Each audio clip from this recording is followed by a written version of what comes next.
Dad, Honey, what's wrong? I got in an accident. Are you okay? I don't know. Okay, did you call the police yet?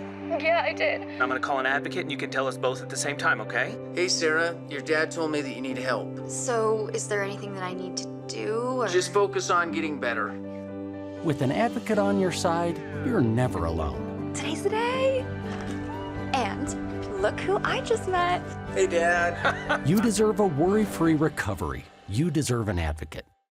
I don't think UConn joining the Big 12 is a game changer in the grand scheme of things. And I know that that's crazy.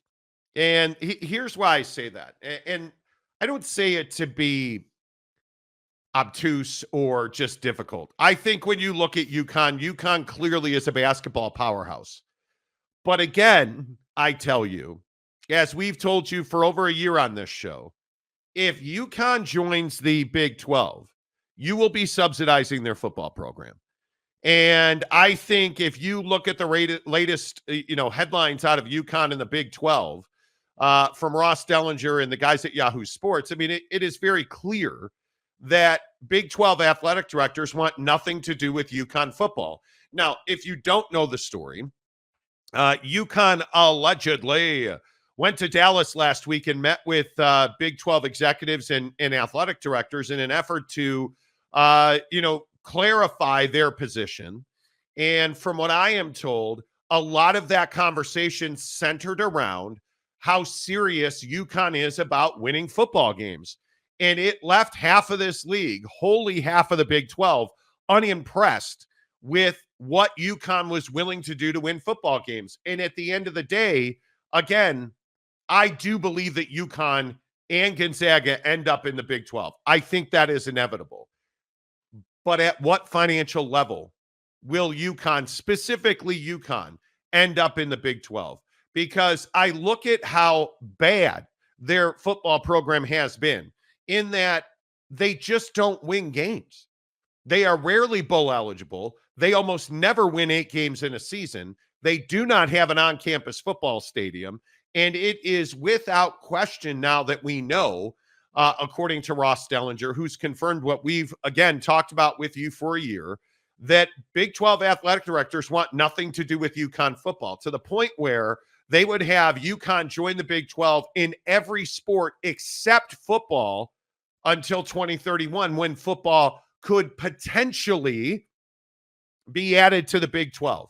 What that tells me, and what that should tell everybody else, is the Big 12 wants nothing to do with UConn football. This is a basketball power grab, to be sure, which is in alignment with what we've said on this show, that Brett Yormark values the business and the revenue of college basketball just as much as he values the business and the revenue of college football. And let's be very clear. College football makes every other sport, including college basketball, possible. The Big 12 is already the premier basketball brand in the country. There's no question about that. It is the best league. I think it has the best game on the court. And if you add UConn men's and women's to that equation, it's just the cherry on top. But the biggest question is, what is UConn willing to do to get into the Big 12? Lock, stock, and barrel, football included, by 2031. What is UConn willing to do with their football program, and how much money are they willing to invest in infrastructure, in student athlete support, which I'm told is a big part of this conversation? How much money UConn is willing to put into supporting college football players to the level where they can compete with the other national brands? Jake, I think that's the biggest issue, because plain and simply put, UConn's not a football school. Yeah, and I don't think the Big 12 can absorb another, mediocre football brand. I think that the Big 12's, biggest plight in football right now is that they don't have enough, nationally relevant football brands. So for the conference right now, it doesn't make a lot of sense to add yet another brand that is subpar, to be nice about it. And I think that obviously UConn is valuable in basketball. Obviously, the basketball synergy is there, but this issue of not having a stadium on campus, this issue of taxpayers in that state not being willing to fund that type of project. The fact that UConn as a school has always been basketball, a little bit of hockey, but football's never really been a big deal at UConn. And if you read the interwebs and you look at what people around the UConn program are saying, they'll tell you that back in the day UConn football was relevant, and we did some things back in the day. But unfortunately, as I always say, back in the day doesn't really matter anymore. Like it only matters in the sense of, hey, we're a legacy program that's been winning now and back in the day. But you can't say, hey, we haven't won in however long, but yeah, we did back in the day. That doesn't really work anymore in today's climate. So I think it makes perfect sense that ADs and executives in the Big 12 would not be so excited to add UConn football. And I'm curious if, leadership in the Big 12 is fine with this move, pushing off football to 2031 because of the Super League conversation, the expansion of the tournament that is inevitably going to come. Like, obviously, this would be a money move for the Big 12 if they were to do it. And those are the things that I think, are huge factors in it. Well, and I think you go back and you look at a couple of things here that, again, we've talked about on this show many times. UConn's not going to leave the Big East unless they can take all of their sports with them. I think that is a conversation that we've been having for a very long time. I think, as we've told you, UConn is desperate to get out of the Big East. I think they recognize the money that they're leaving on the table by not being in a P4 conference, I think is overwhelming to them.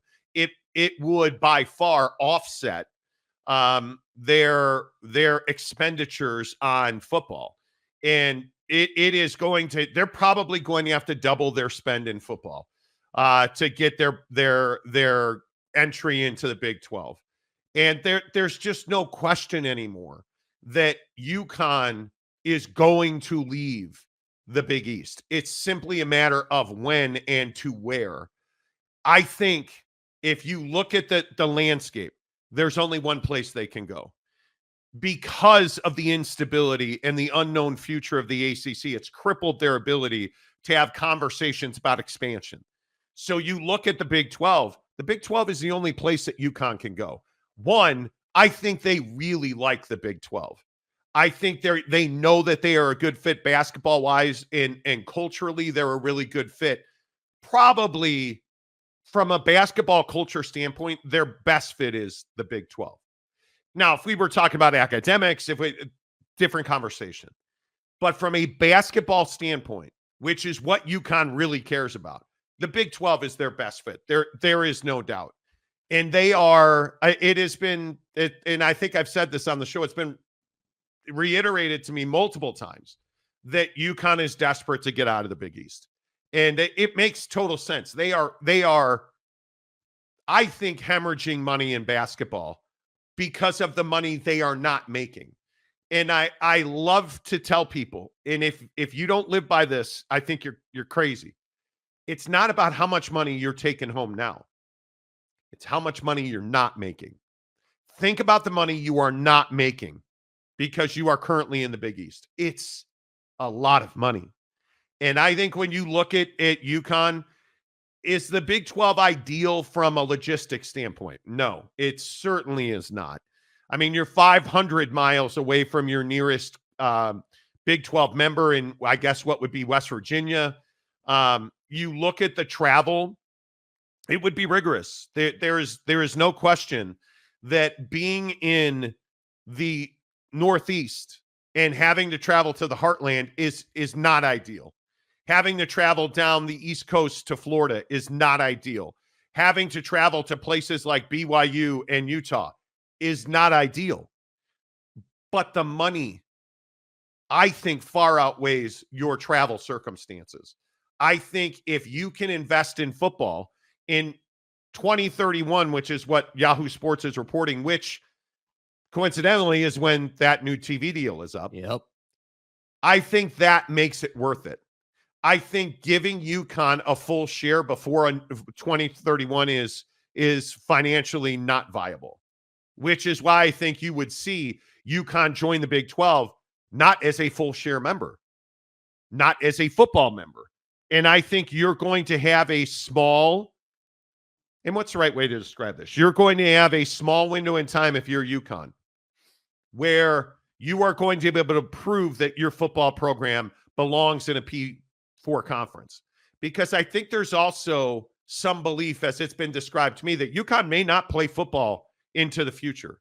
They're going to have to demonstrate their ability to play football at a high level. And if they are not able to do that, their football program is not going to get into the Big 12. And if their football program doesn't get into the Big 12, I don't believe they play football at UConn anymore. Well, and I think the willingness to spend that kind of money. I mean, you talk about, probably having to double your spend just on football alone to be in the Big 12. I mean, that's a lot of money, man. I mean, that's not anything to play with. And I think that, when you look at this proposition for UConn, that travel piece you were just talking about, it's almost like people don't, and when I say people, like institutions, leadership at institutions don't even necessarily care as much about the travel. I mean, you look at the Stanford situation being in the ACC, you look at, just generally speaking, like the Big Ten situation, like we're seeing this become more and more of a thing where schools are willing to travel seemingly across the country. You build in infrastructure. Yeah, but I mean, there's still, like, for as UConn, simple as that. For UConn though, that's still a ton of extra costs. Like for Oregon can stomach that kind of travel. Stanford can stomach that kind of travel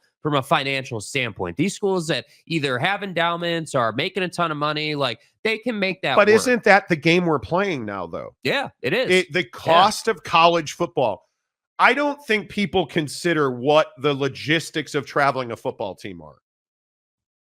Have you thought about just the equipment? Look at the Florida State thing over the weekend. Going to Ireland.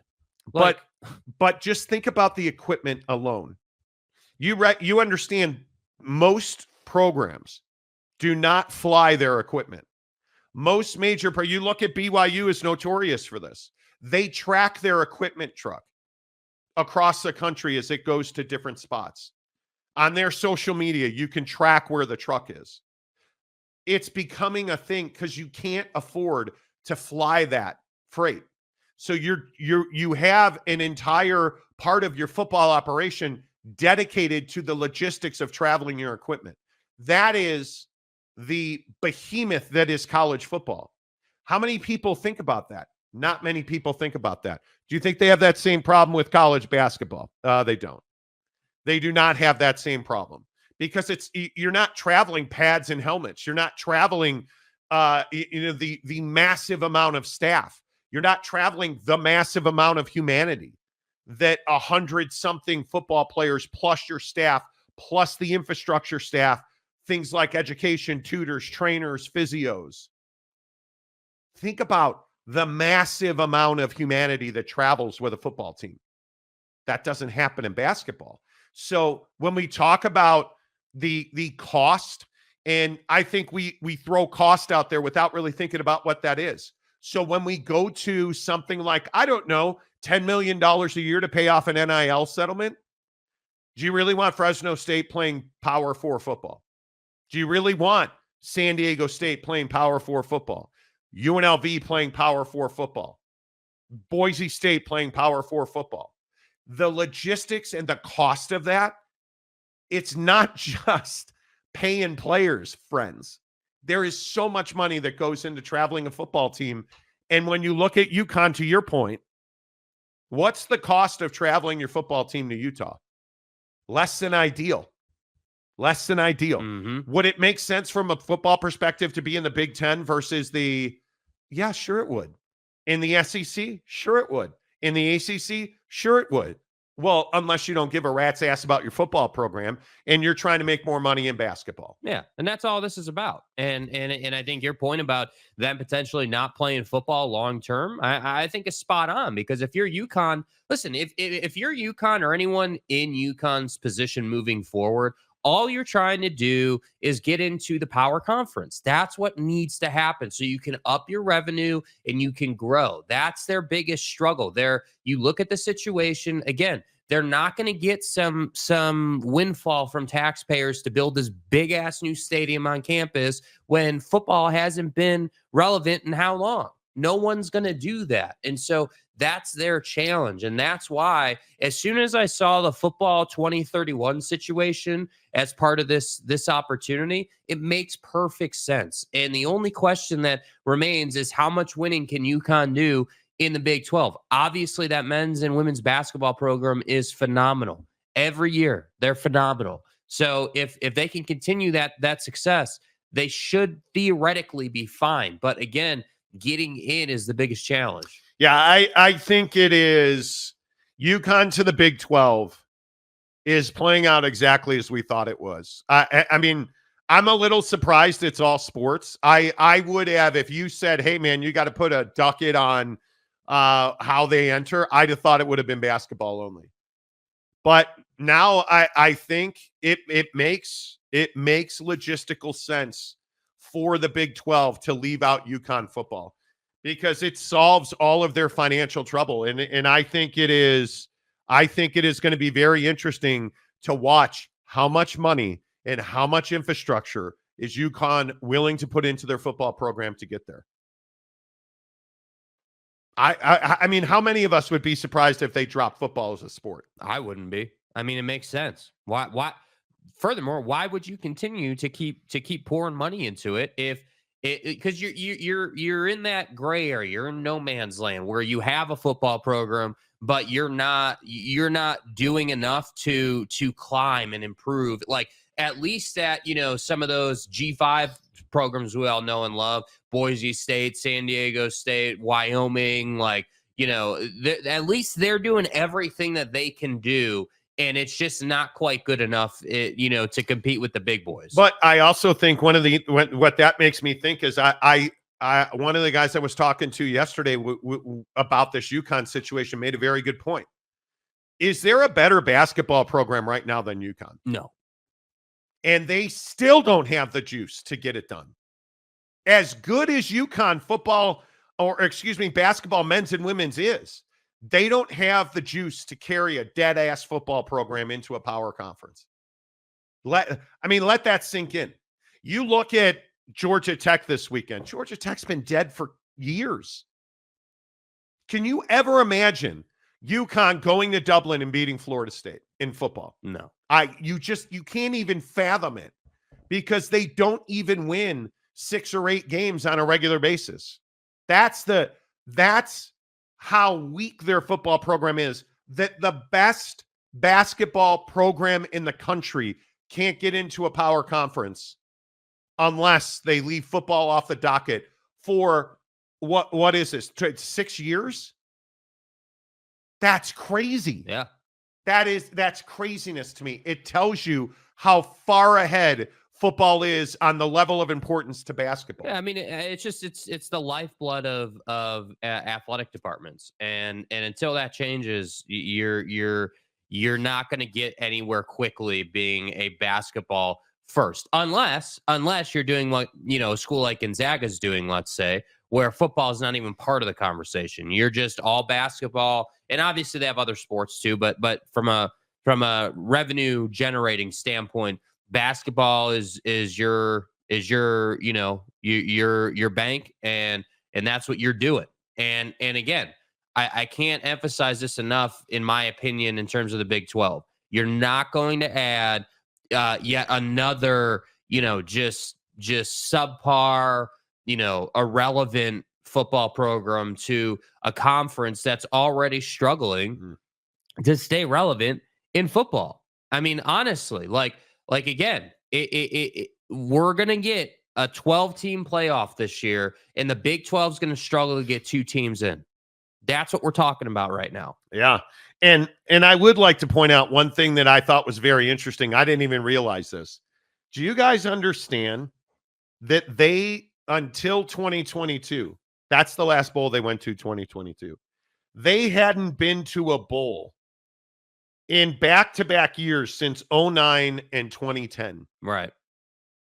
They went from 2010 to 2015 when they got into the St. Petersburg Bowl. And then from 2015 until 2022 to their next bowl game, which was the Myrtle Beach Bowl.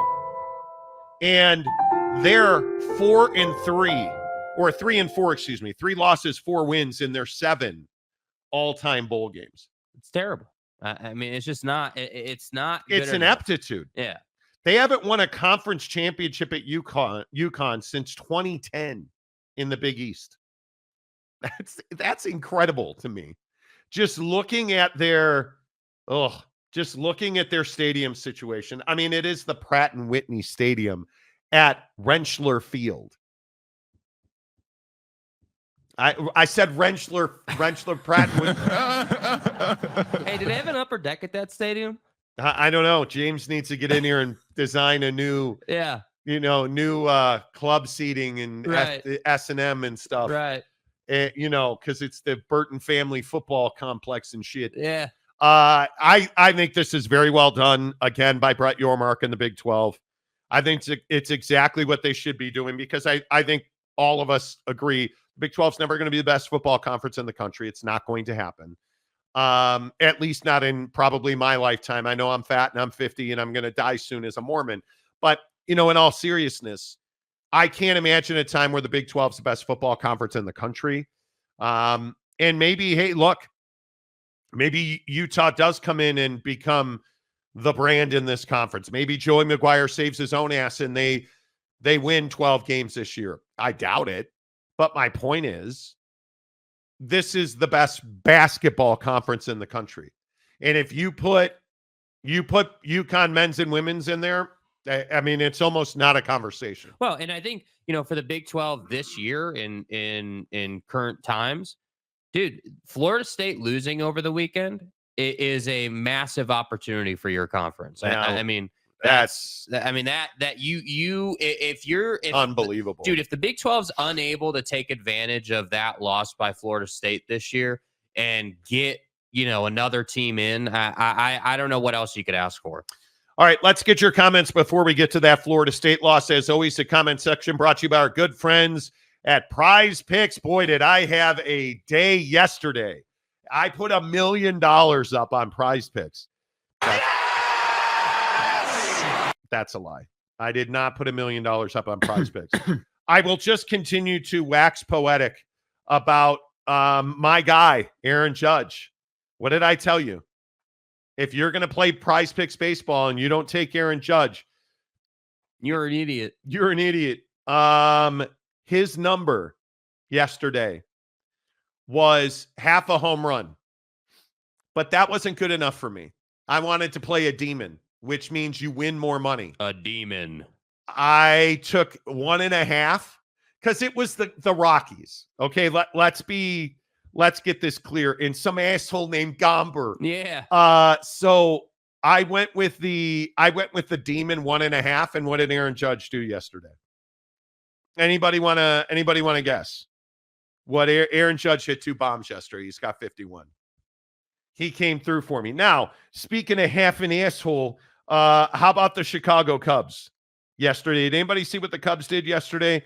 Yeah, they lost 7-2 yesterday. But I would like to point out that my guy, Ian Happ. Yeah. Yeah. 2 runs, hits, and RBIs was the number. He had 4 yesterday. 3 hits and an RBI. Came through for me. And then, of course, what I always tell you is the WNBA. I would like to apologize to you guys. I did bet the WNBA yesterday. Yeah. And casual. While it did take inches off my member, I would like to thank Angel Reese for 800 rebounds yesterday. The number was 20.5 rebounds. Yeah. She got 22. Pimp's going pimp. Yay! Man. Pimp's going pimp. $79 I won. Okay. Do you think she was stat padding? Because she got accused of Yes, absolutely. And I was here for it yesterday. Yes, I bet the WNBA, and I'm not going to apologize. Prize Picks, prizepicks.com. Use the promo code Monty to get $50 when you deposit $5. Open a new account at PrizePicks. Use the promo code Monty. They'll give you $50. Well, Monty, is this real or is this fake? You put in $5. PrizePicks is going to give you $50. It is as simple as that. It is fantastic. It is the best daily fantasy promotion I've ever seen. And PrizePicks is so easy. Again, Angel Reese, she's on this streak of 20 rebounds. So they put the number at 20 and a half. Is she going to have more or less than 20 and a half rebounds? So if she's only going to have 20, you're going to take less. If you think, such as in like myself, that she's going to surpass 21 rebounds, you take more. Did you feel good about that when you made the pick? No, because I hate Angel Reese. I do. But you still made the pick. I still put ducats on the WNBA, which is amazing. So lost thanks to DJ Ui Ungalale sucks on Saturday, but made good on Sunday. Nice. So everything is good. Life is good in PrizePicks. It's so easy to win. All you have to do, download the PrizePicks app. Use the promo code Monty. The link is in the description on our YouTube channel below. You deposit $5. They give you 50 more. Dad, Honey, what's wrong? I got in an accident. Are you okay? I don't know. Okay, did you call the police yet? Yeah, I did. I'm gonna call an advocate and you can tell us both at the same time, okay? Hey, Sarah, your dad told me that you need help. So, is there anything that I need to do? Or... Just focus on getting better. With an advocate on your side, you're never alone. Today's the day. And look who I just met. Hey, Dad. You deserve a worry-free recovery. You deserve an advocate. I mean, that's a huge, it cements the fact that, and I know that ACC basketball people absolutely cave in emotionally when I say this. Well, now that Utah's in their conference, I mean, it's been a tough time for them. Right. You know? Right. Did you guys see the did you guys see the statement yesterday? And it's almost as though it's like, Monty, I'm going to come on the show and tell you how stupid you are. And you don't know shit about nothing, you prick. Right? Like, Utah's going to the ACC. Straight flyover conference. It's done. I love that. Remember what I told you last week? What did I tell you last week? Anytime you hear something that somebody say, oh, it's done. Book it. It's over with. They're going. Okay. And it's being reported by a guy who's never, ever, ever, even when there was a fire, has never, ever reported on anything college. Y'all reading all this cap ass shit.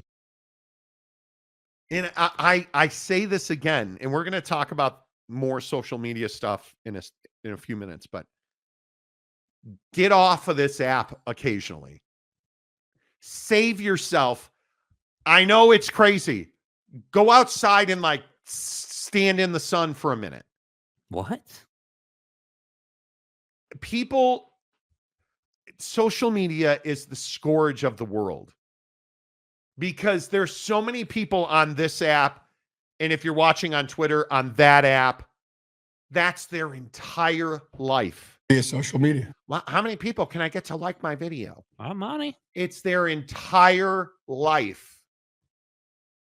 Trust me when I say, I know this is crazy. There's actually life not on YouTube or X, Twitter, whatever it's called these days. X. On Insta, Snapface, Talk, and Cock. There's on Z. Trust me when I say there's life outside of social media. Go find it. I know it takes effort. Go find it. Right. Because yesterday, Utah released a statement through Brett McMurphy. And I want you to read this statement. Ask yourself if you were contemplating a move to the ACC, would you come out and this strongly and categorically rip the person reporting it? I mean, not say that the person is wrong or the facts are inaccurate. Right? Like, you know how it is when somebody's like, well, they said that I was not wearing panties. That's not true. The facts are inaccurate because you were actually wearing boxer shorts instead of panties, right? My bad. Okay. The facts, those facts are not true. They're not in dispute. And you always can tell when somebody is denying a story. And maybe it's just me. I've worked in sports talk media and sports media and the news business for 35 years or longer, whatever. I can tell when somebody issues a denial and it's like, oh, you're confirming it by denying it. Okay. And then there's the statement that Utah released yesterday on the ACC. We're proud to be entering a membership in the Big-12 conference in the coming months and excited to join our colleagues and member institutions. Okay, boilerplate language. Here's the part where it gets cray-cray. A report over the weekend that suggested otherwise is completely fabricated and irresponsible. Stay hard. They said it's a complete lie. It's completely fabricated. Dude. They didn't say, well, that report's not accurate, Monty. They said it's completely fabricated. And we were talking to somebody very close to that situation. And this person said, I don't know where they get this stuff. We talked to every conference in August before the Pac-12 melted down. When it was happening, right? Utah talked to every conference. Yeah.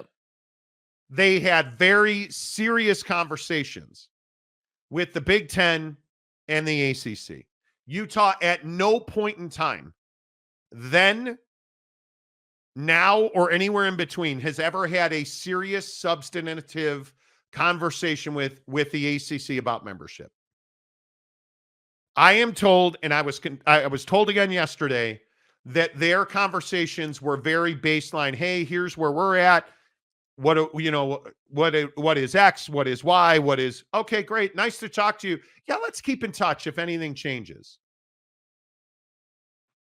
Yet with the Big 10, it was, well, what are we talking about financially? Hey, what are we talking about travel-wise? Like I was told that there was the group of the Pac-10 teams, Pac-12 teams that wound up joining. They had talked about, well, how are we going to get a group that can facilitate travel and mental well-being, mental health well-being for our student athletes? And Utah, at the time, wanted to join the Big 10, but there was no invitation extended to them. Right. And I believe that Utah thought Utah and Colorado were going to join with SC, UCLA, Oregon, and Washington. I think both Colorado and Utah thought they were getting invitations that never came. And I think it led to some of the consternation we saw from Rick George and the boys at Colorado, because I think they thought they were going to the Big 10. And it did not come to fruition. So in talking to people very close to this situation yesterday, it was very clear that Utah's never had deep, substantive conversations with the ACC. With the Big 12 and with the Big 10, they were serious. They were conversations of substance, making a deal, talking money, talking membership, talking alliances, talking scheduling, talking future expansion of their revenue opportunities where, hey, how much revenue are we going to get? What does our future growth look like? Talking about revenue sharing from the beginning. Never happened with the ACC. Right. So people telling you that the ACC and I love the reports that are like, oh, well, the ACC has a deal with ESPN. And so naturally, I'm sorry, who's the majority stakeholder in Big 12 football? Well, it's Fox, isn't it? Oh, no, that's right. It's ESPN. Oh. Right?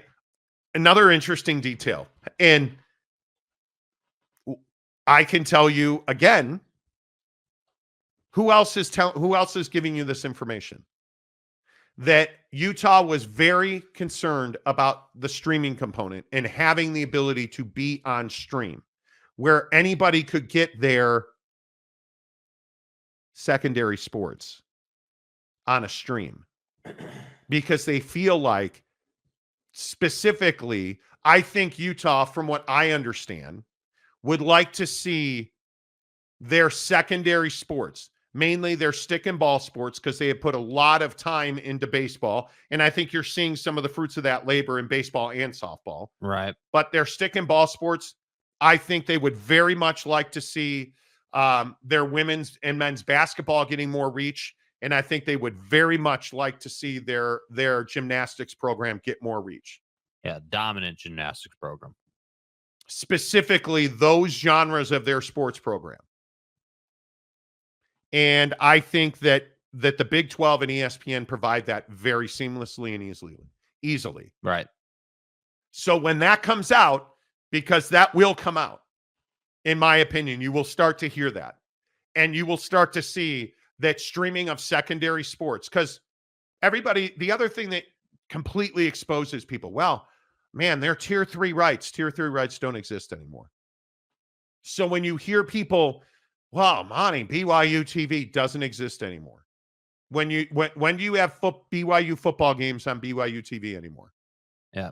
They don't, because that level doesn't exist anymore. Separate fact from fiction. So there you go. All right, let's get your thoughts in here. Yes. James, stadium guru who loves Bucky's barbecue. Super League saves Oregon State and Wazoo. But does it save Okie Light? That's the question. Boyd Lake, the SEO king of America. Kevin Young is why Igor comes to Provo. Agreed. I think without Kevin Young, that signing probably doesn't happen. Yeah. Brett Yormark is a better man than Greg Sankey. Bro, you're pushing your luck now, dude. You are pushing your luck. Nick Saban is a better man than you are. And Donuts, good morning. Sankey is a product of his league doing great, not the other way around. You are up in the night, dude. Literally so up in Greg the night, Sankey dude. has no, he gets no credit. He deserves no credit for the prosperity of the SEC. Come on, guy. Come on. I disagree with that. They hate Sankey because they hate the SEC. I think there's some of that. I absolutely think there's some of that. San Diego State Glenn. Did the creator of that Super League schematic get bitten by a dog or radioactive spider while walking in San Diego or something? Well, there is that. What? Well, I mean, if you look at what's not here, God, what's not here?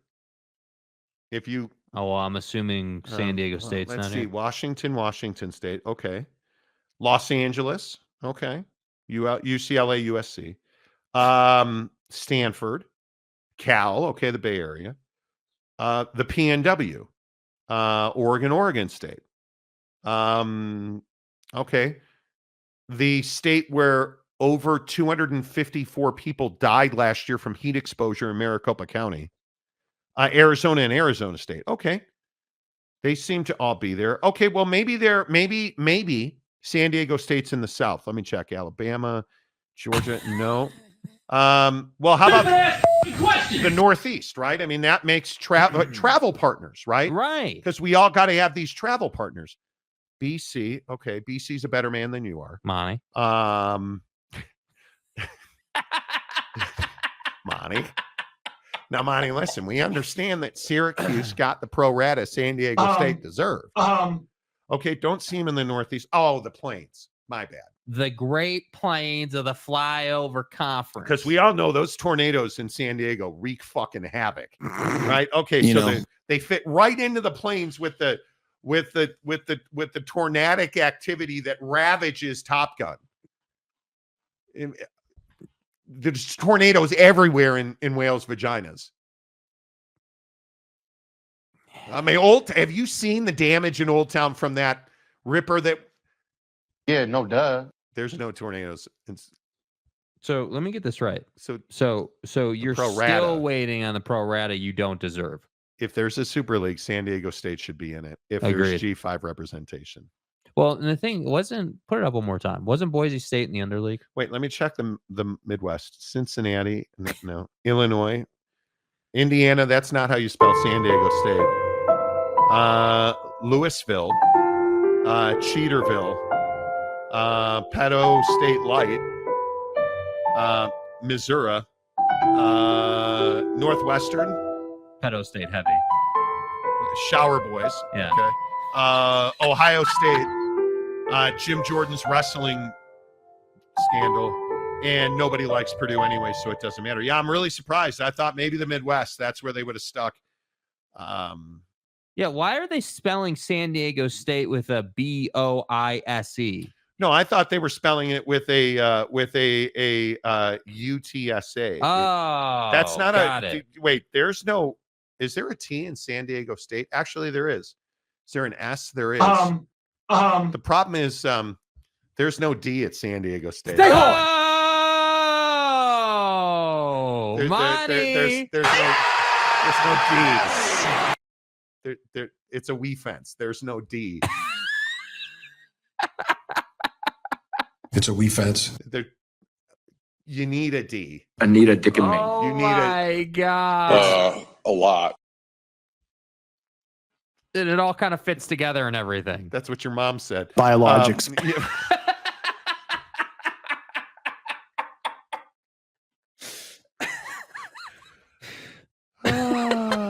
Oh, that was fun. Planes, then I'm happy. Okay. I mean, I like flying too. So yeah, planes in the air or like the Great Plains of the Flyover Conference? Do you mean the why is there somebody at my door? Who's this odd person standing at my door? That's kind of strange, but it's fine. Okay. Okay, maybe it's Sankey. It is. Is it Amazon? No, it's a landscaper. Okay. Okay, thank you. HOA and stuff. Switch Minnesota and Missouri in the Olanes. What's the Olanes? I don't know. Jay McClanahan, the Northeast League is my favorite league. The Northeast. Okay, BC, Maryland, Notre Dame. Pedo, Notre Dame, our mother. Pedo, Steeltown, Rutgers, Jim Boeheim, Bronco Mendenhall, Michael Vick, and Cleaning Coal. I mean, that seems like a pretty. Wow. It seems pretty stacked. Pretty stacked. CenturyLink showing up at the Monty House. Oh, dude, don't even get me. Stop. No. We're not talking about that. Dude, there's an update coming on that story that is so rough. It's so bad. I sifted through all that. Bro, Oh the absolute incompetence. Steve Stepanek, good morning. San Diego State is looking like they suck. Okay. Oh my God, dude. I know that people are melting down over this. That this is I don't even remember who made this. This is not anything final. This is some dude. It's a projection. It's a guesstimate. Yeah. Memphis fan, relax. San Diego State fan. Dude, chill. Untie the tubes. It's fine. You'll get there. You don't like fans lose their mind over stuff. I just, Cam Harrison, good guys. Don't forget to like the show. Yeah. My God. Hit the like button. We've had 1,000 views and only 53 likes. Hit the like button, man. Be better. Please. Be better. Please. Yeah, Jake's begging you. Thank you. I do it for don't do it for me. I mean, yeah. Do it for Jake. Notre Lame Wet Blanket says, well, you don't have to like them, but you better learn to love them because they're better than Okie Light. Don't talk crap about my team. Dev MC, CenturyLink shows up. Right. We show up. Yeah, they do. Anthony Eason, BYU upgraded with Kevin Young. No doubt about it. That's why we said at the time it's a win-win. Yeah. There's no doubt about it. Mike Smith, Kevin Young is hot. Wears skinny jeans. Okay. Now he just needs the backwards snapback. Okay. Mark Hales in a receding hairline. Call the Plains Conference the John Denver because with those Rocky Mountains, John Denver is full of Rocky Mountain High, Call of Virginia. John Denver. I love the internet. Rando puts out a mock Super League and internet people want to storm the Capitol. Happens every day in the do we at least agree that social media is the scourge of our lifetimes? I'm not sure how we argue that. Yeah, I mean, I think the lasting impact that social media has had is not good. Like, I look, as someone who does a show, like, I understand that social media is part of what we do on some level, but I got to tell you, like, we don't really even try that hard on social media. Like, we're not even out here. Well, I mean, we're just doing the show, and my guy over here's got like what 500 plus DMs and like all this wild stuff happening on X of people hating, and it's like, dude, It's like, funny to me that yesterday there was a string. Yesterday I had over 1,000 notifications when I logged in last night to go to bed. I log in, I'll flip through my feed. because you have to log out because the notification thing, I turned off notifications on X. Yeah. I don't get notified anymore. Yeah. But in the notification bell, and it was people arguing over the ACC and the Big-12 and like Boise State fan losing their mind because Boise State is being disrespected. Oh, right. And I'm just like, okay. I read like 4 of those tweets and I was like, I'm done, dude. Like, I don't know.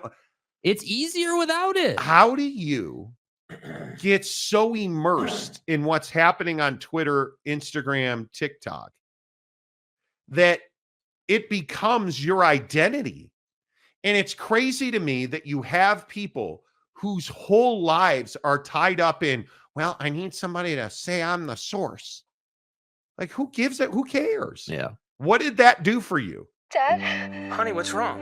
I got in an accident. Are you okay? I don't know. Okay, did you call the police yet?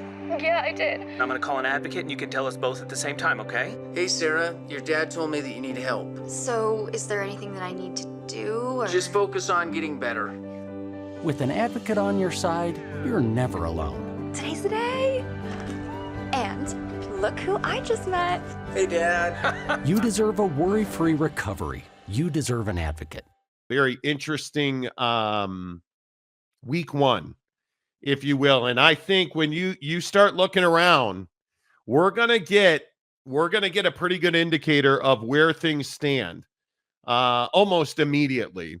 Because I think when you look at, for instance, in the ACC in week 1, obviously we saw SMU struggle. We saw Florida State struggle. But can you really make the argument that, a Stanford TCU game is a huge game for the ACC? I don't think you can. But then again, you have Clemson and Georgia Saturday. That game is in Atlanta at Mercedes-Benz Stadium.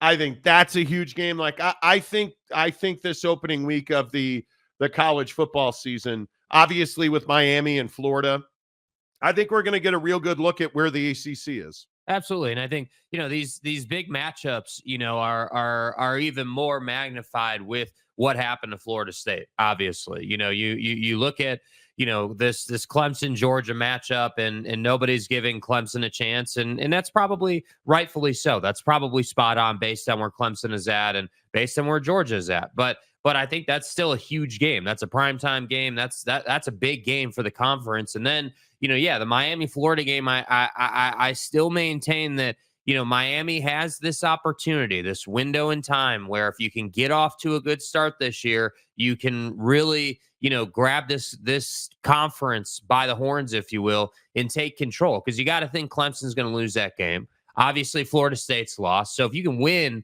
against Florida, you're in the driver's seat already.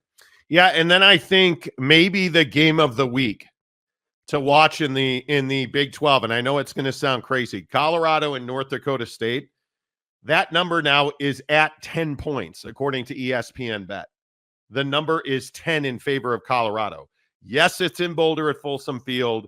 It is a 6 o'clock Mountain Time kickoff. I don't have any confidence at all. I need to see it with Colorado. I need to see the offensive line be better. I need to see the defensive line stop the run. I think that is one of the most critical games in the conference this week. I get it. I think you have a lot of big games. BYU Saturday at Lavelle Edwards Stadium. Not going to name a starter before the game. They know who it is. Let's stop joshing around, friends. Right.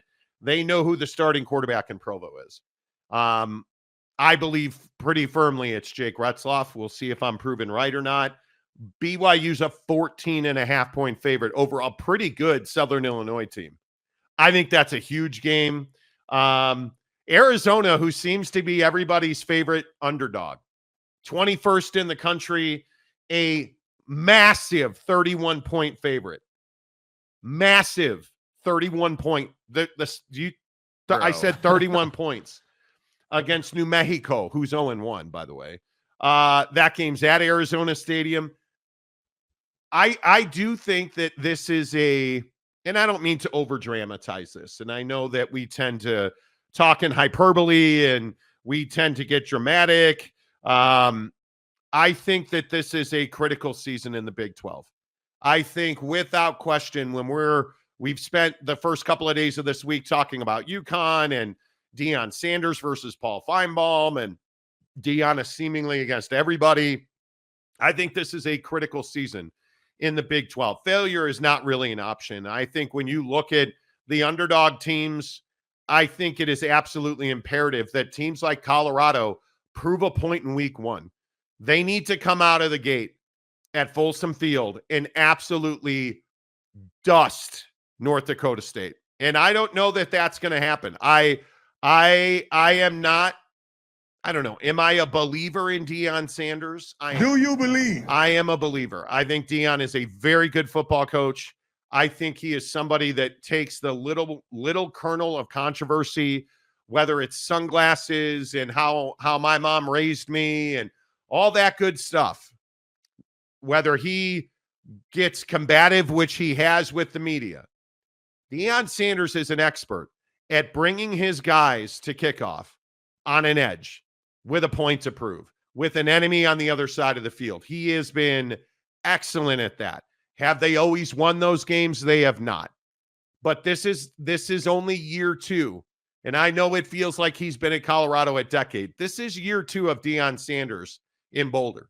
And I think it is a critical season for his coaching career. Whether you are Colorado or if he leaves there to go to another stop, it is a critical juncture of his life as a football coach. And I think he absolutely has to come out and dominate this weekend. Yeah, 100%. I think, Colorado is a team that, obviously people, hate on Colorado. They hate on Prime. They it seems like Colorado's always in the news for one reason or another. Last year there was a lot of controversy with, how they played their games, the battles they had, the Colorado State situation. Like, there were a lot of things that Colorado went through last season. But yeah, I think generally speaking, winning cures all. And if Deion Sanders can somehow come out and put together a 6-7 win season, that's going to be a huge improvement. If you can just be bowl eligible, if you can come out and show that you're clearly improving, that's going to be a big step forward. And I do think that this season, with it being, Shador's last season, him, being the number 1 overall projected pick right now in the preseason rankings anyway, I think there's a little more pressure. Obviously, Shador is a huge talent, is a great talent at quarterback. And those guys don't just fall off trees. So to me, if I'm Deion Sanders, this is definitely one of those years where you got to make hay. And I don't know if that's, necessarily even needing to contend in even the top 5 of the Big 12. But what it is bowl eligibility. It would be great if you got to 7 wins even. And it would be great if you could just add some credibility to the program through winning some ball games this year. And obviously, this you should beat these guys. Obviously, North Dakota State is a team that you should control, you should dominate. There's no question about that. To me. I think North Dakota State and South Dakota State represent 2 very good adversaries. They're 2 of the best teams in FCS. And you look at North Dakota State and South Dakota State, would anybody really be that surprised if we turn on the tube Sunday morning and Oklahoma State lost to South Dakota State, or Colorado lost to North Dakota State? I would not be that surprised. We've talked about it at length.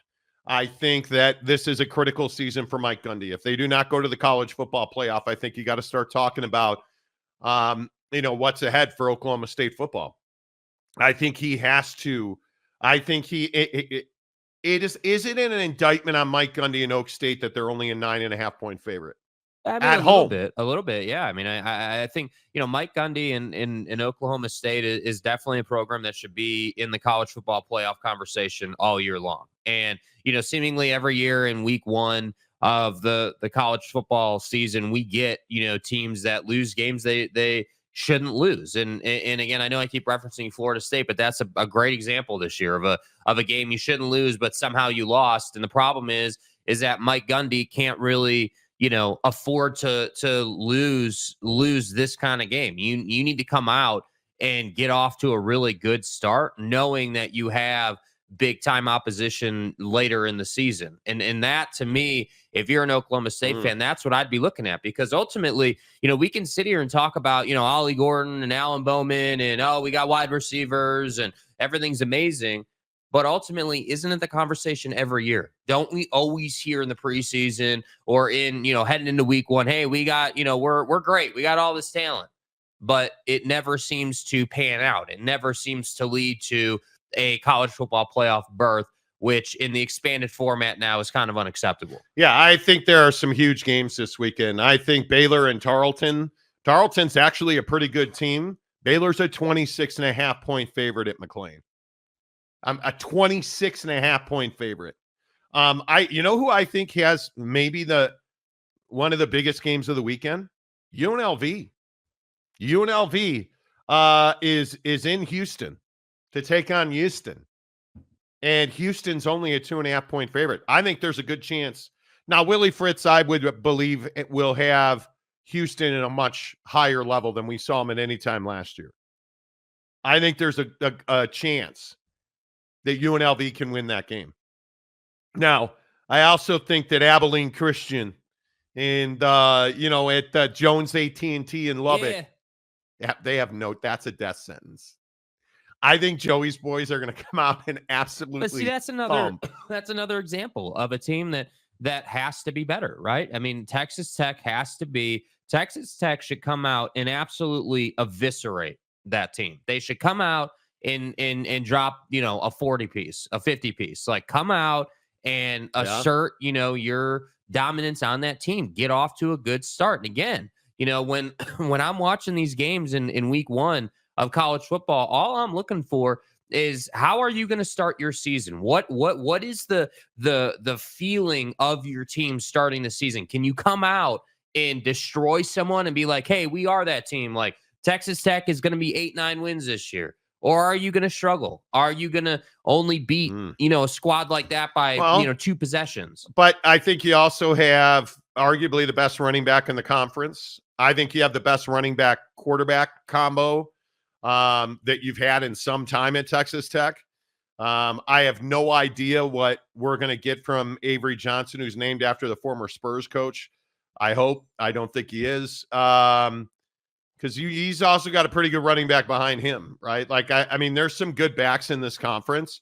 I think Taj Brooks is the most underappreciated and arguably the best back in this conference. Totally agree. And I think that the excuses have been taken away from Joey McGuire at Tech.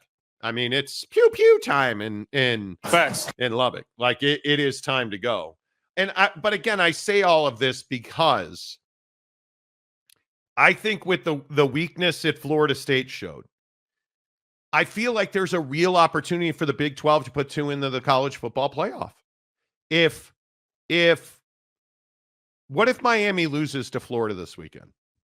Yeah, the ACC is in a bad spot. If you're the ACC, that Miami game's a must win. It's a must win. Because Mario Cristobal will quickly be packing his shit in South Florida. Excuse my French. Mm-hmm. He will be on the way out the door in Miami. If they lose that game, it's not. Pack this thing up. We're out of here. It's not a conversation. I do declare every week for Miami is must win. Well, I think it is, because you look at what Mario Cristobal represented, the dream job, the kids coming home, right? Like they were supposed to be much better than they were last year. I think that they are one of the biggest disappointments coming out of last season. I think they also have some of the highest expectations. Like, who's a coach that could get fired after another bad season? An 8-ball, Dave Aranda at Baylor. Nobody. If they have a bad season, nobody's going to think twice about it. Nope. If Mario Cristobal has a bad season at Miami, he's going to get fired, and it will be shocking. It will be shocking. And I think maybe this is dramatic, but I think there's a real chance if Mario Cristobal fails at Miami this year, I think there's a chance we never see Miami Hurricane football again. I think they will become an afterthought. They will lose funding. Their stadium push, all that stuff goes away. Mm-hmm. If they have another disappointing season, if they do not compete, and I'm not saying they have to win the ACC championship. They have to be in that game, in my opinion. Well, I think at a minimum in the game, but I think with the way the season's already panning out in the ACC, you have an opportunity. Clemson is most likely going to lose that game. Florida State's lost. So Miami is the obvious next team to step into that auto bid position. And that's the thing with the college football playoff. If you win your conference, obviously you get that auto bid in. And so it's like, hey, if you're, in the Big 12, you're looking at this and you're saying, okay, well, the ACC is not really looking too good. They're potentially only going to get their conference champion in unless Florida State somehow runs the table, unless Clemson somehow runs the table after losing to Georgia. Like But think about that statement. Florida State had their own week of college football. Like, that was the game. Yes. And you failed miserably. The game this week, I could argue, is Clemson, Georgia. That's going to have a huge TV number. If Clemson gets torched, and I don't have, listen, I understand it. Dabo, we get it. We built this program on NIL. You're not that guy, pal, right? You can't go there. You can't lose by 21 to Georgia. It's not an option. It is not an option. And then if Miami loses to Florida, the season's, just turn You're the done. TV off. Yeah.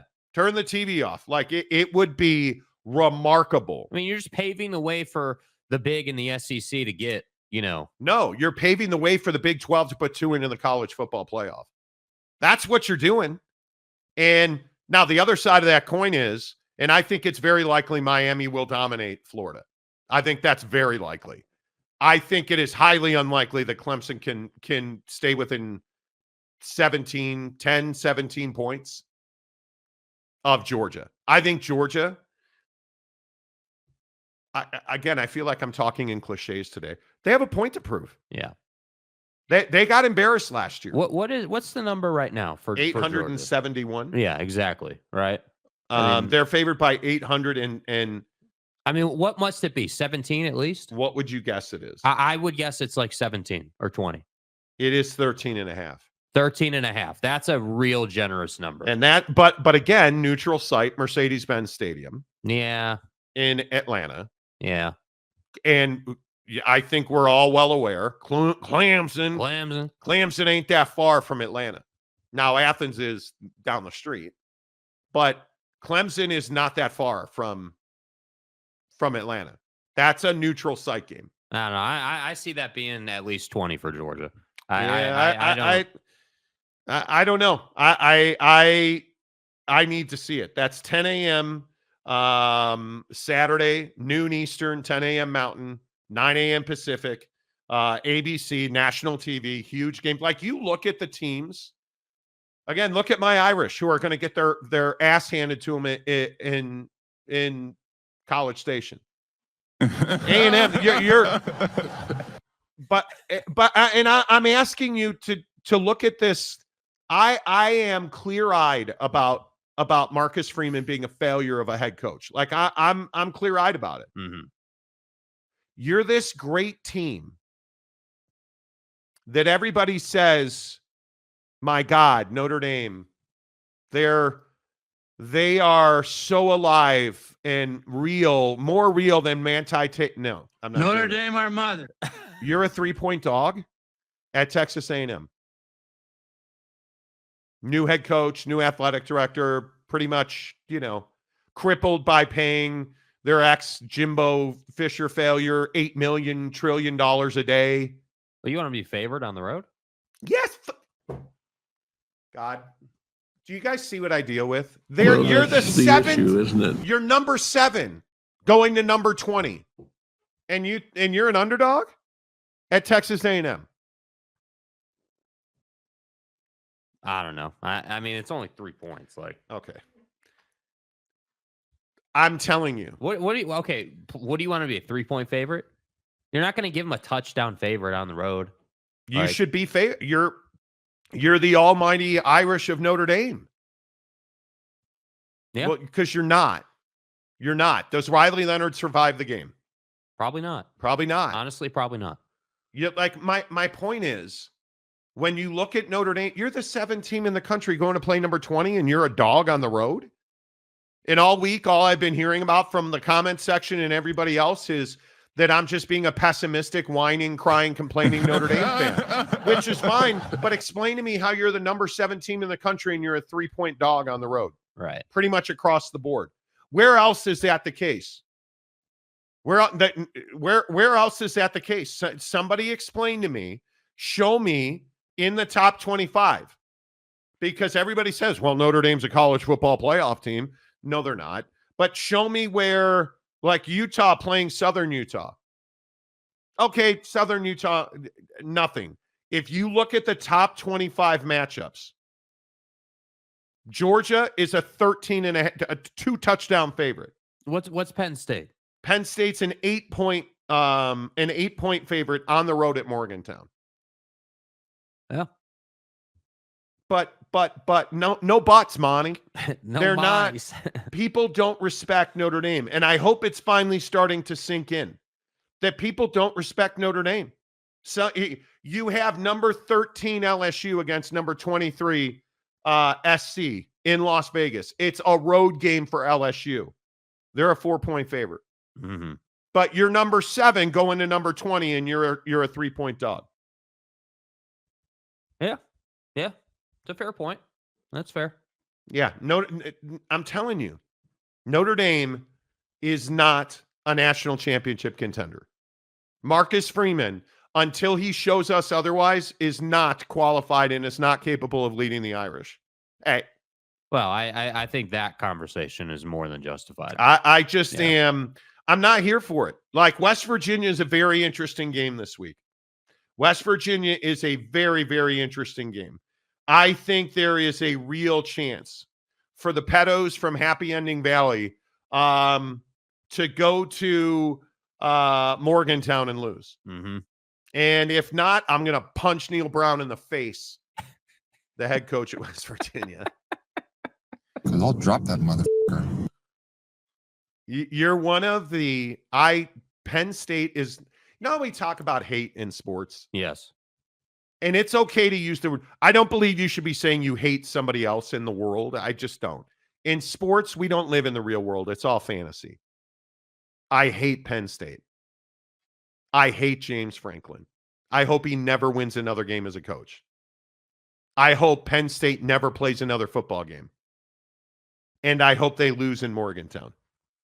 I am. Well, you know what that strategy is going to be. It's going to be to run the football, suffocate the clock. You know. Yeah, I hope they never win another game. I hope they never win another game. I do. I hope Marcus Freeman gets fired the minute that they lose that game. I hope he doesn't even get to talk to the team after the game. They just some priest from Notre Dame fires his ass before he ever kiffing his ass before he no shouldn't even get back to the locker room. Should not even get back to rent that guy a car and make him drive his ass back to South. Should not be allowed. The guy, you couldn't put 11 guys on the field in a goal line situation. Well, but Monty, what about a second chance? What about a chance to redeem himself? Nope. We know who Marcus Freeman is. He's he's over his head. Yeah. In over his head at Notre Dame. The very fact that the beloved are dogs going to Texas A&M, it's embarrassing. It's embarrassing. And anyway, my point is, I think this is a critical season. Oh, it's a hell of a start to the season too, scheduling wise. I mean, I think, everyone always said, oh, well, consolidation of conferences, we're not going to get big matchups. And I feel like the schedule to open the season proves that idea completely wrong. I think it is a critically important season for the Big 12. I think it is the only. I think it's incredibly important that the Big 12 put 2 in, because I don't see the ACC getting 2 in. I think Florida State is going to struggle. I think you are looking at a Clemson team that is probably lofty. What are they, 14th? They're probably lofty. You have people picking Utah to actually win the college football playoff. I mean, the Big 12 needs to find a hero. And it very well could be, outside of Utah, it very well could be Kansas, K-State. It very well could be UCF, who I think is going to be far better than anybody thinks. I know it's not Colorado. I'm pretty certain it's not Oak State. Okay. I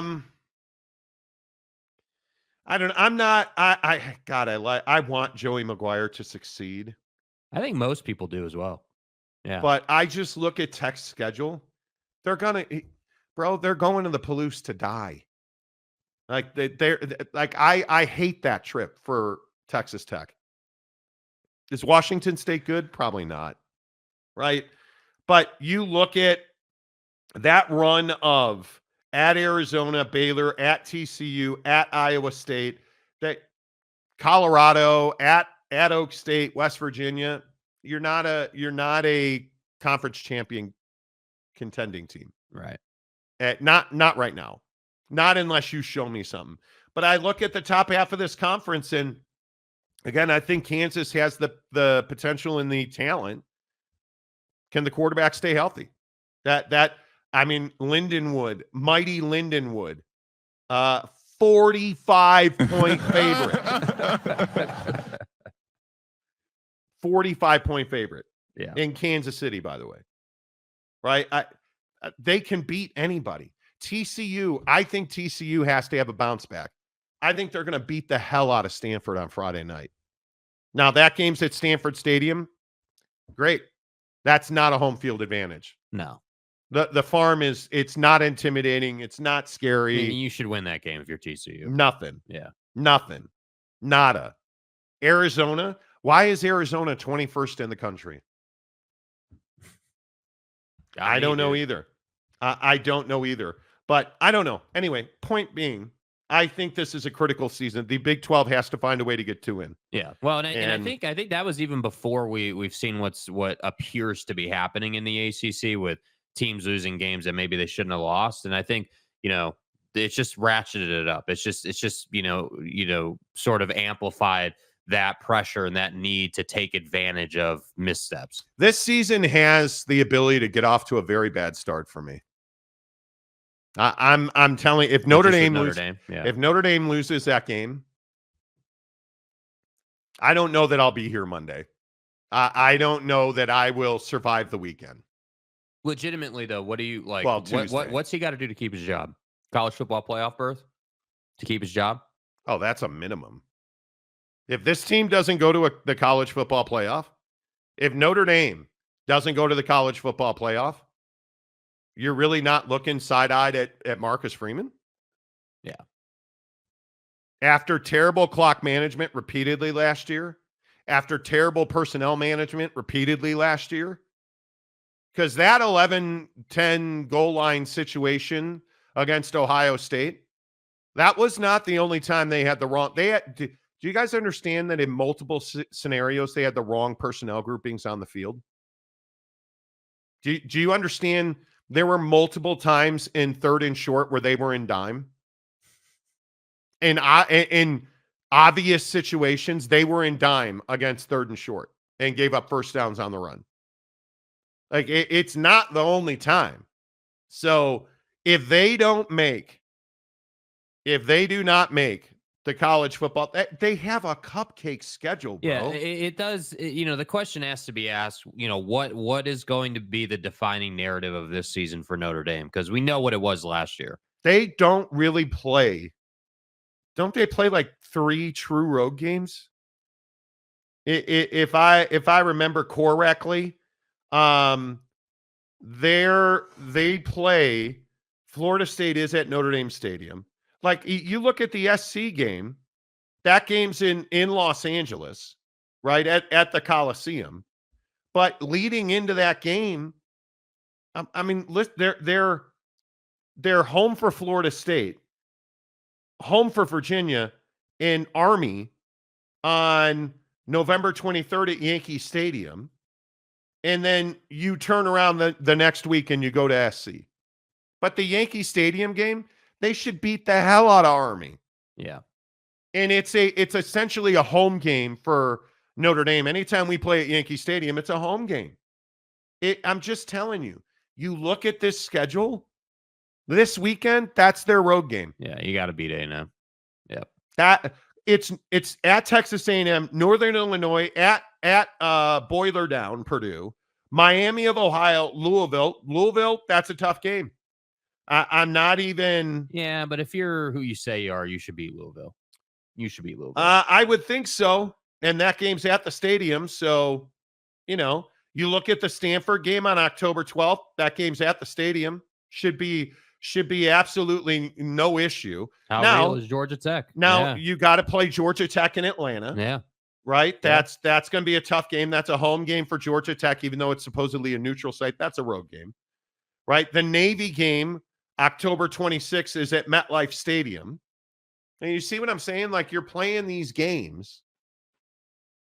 And again, I get it. It's Georgia Tech at the Dome. I totally understand. That's a road game. But is MetLife Stadium a road game for Notre Dame, who has a massive recruiting and fan base on the East Coast? No. Is Yankee Stadium a road game for Notre Dame? Stop. Come on. Like, what are we even? I agree that they don't have a lot of excuses. There's not a lot of reasons as to why Notre Dame shouldn't have a big year, outside of the fact that, hey, you're playing dime on 3rd and 1. Like, that's if we see more of that, that would be a real shame considering the schedule they have. And by the way, being that you do have that schedule, you are going to have to be, undefeated 1-loss team. Like, you don't have the strength. His defense is going to be very good. He will have, I think he could potentially have a top 10, probably top 7 defense in the country. I have no idea what our offense is going to look like. No idea. Don't believe the quarterback can stay healthy. I just don't. Hartman was a revelation for us at Notre Dame. Yeah, obviously. Me and the Holy Ghost. Right. Hartman was a revelation. It just is really, I don't know. Let's see what they got. But I mean, that's all you can do. All you can do is hope that they go to A&M and win the ball game. That's all you can do. Fat old Mormon and dying says. Note the profile picture. This blatant schedule manipulation is the reason Notre Dame needs to be in a conference. Okay. D-Rock Irish replying to Jack Harrington, however, we need to get out of our own way. Yeah, have 11 guys on the field. Notre Dame's opponent is Notre Dame. See? I'm not the only one. Mm-hmm. I've seen this movie before. Listen, they're the best team in the country, dude. Come on. Not to give away the plot twist, but Marcus Freeman ain't the sharpest tool in the shed in pressure situations. I mean, come on now. Come on. D-Rock, last 2 plays of the Ohio State game, we had 10 guys on the field. Jack Harrington, Notre Dame will beat FSU. FSU might go 8-4. Well, yeah. We'll see. We'll see. Kaner and BYU goes 3-0 and ends 8-4, saving the coach's job. Well, but BYU again. Am I disappointed in BYU fans? On the whole, I'm not. But this vocal minority of BYU fan that says Jake Retzloff is the same guy today that he was against Oklahoma last year is lost. I don't understand it. Hey, this BYU quarterback situation, I think everybody's on board that it's probably Jake Retzloff. I'm not the only one saying that. I don't think there's any question that Jake Retzloff is a better, more able quarterback today than he has ever been at BYU. Notably, he's not coming off of surgery. He didn't miss spring and summer, and he is at 100%. He knows the playbook like he wrote it. I think Jake Retzloff is the only guy for that job. He's the only guy for that job. Yeah, and I will be disappointed if we see this nonsense of like a 2-quarterback system, and you can't do that and be good, in my opinion. You need to have a starter, you need to have a starting quarterback, and you need to run an offensive system. Yeah, let's go back a little bit because I know there's a lot of people. Mike Smith says Virginia Polytechnic. Right. Va-Tech is going to be good. Va-Tech is going to be good. Lopes Fan Gabe, hit the like button. Yes, please. Hit the like button. It really helps the channel grow. San Diego State. Glenn, someone asked for political talk. They did, really. Actually have some coming up. I'll be watching the Colorado Buffs post-game TV ratings just as closely as the presidential polls. But see, this is my point. This is my point. Their first 6 games, North Dakota State at Nebraska, at Colorado State, Baylor at UCF, K-State. Good luck. It's a really tough schedule. It's a really tough schedule. But I will be watching too. There's no doubt. The Big Lubbock. Texas Tech goes 10-2 this year. Man, the Big 12 needs that so bad. And I will say what I always say. Texas Tech.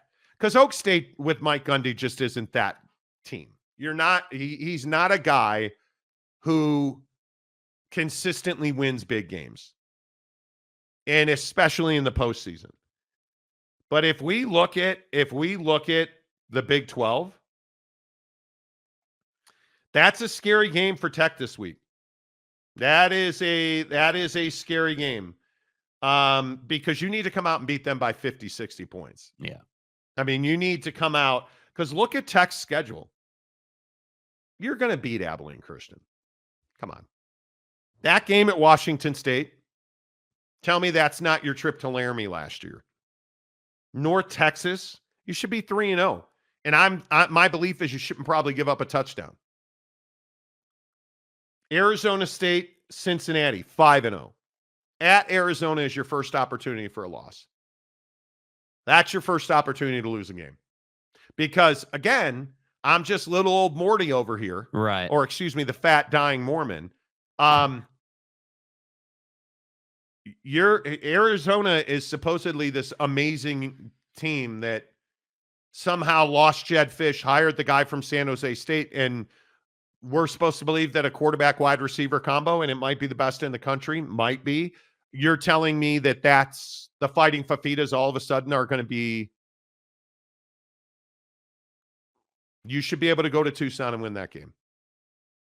If you're legit, you should come out of Tucson October 5th undefeated. And then beat Baylor and then lose at TCU. If you haven't lost, what are you, 9-0 at that point? 7-0? If you get to Baylor and you haven't lost yet, you're going to beat Baylor, right? What is that? 3, 6, 7-0. 7-0 going to TCU, you're 7-1. You're going to lose at Iowa State. You just are. That's a November 2nd game in Ames, Iowa.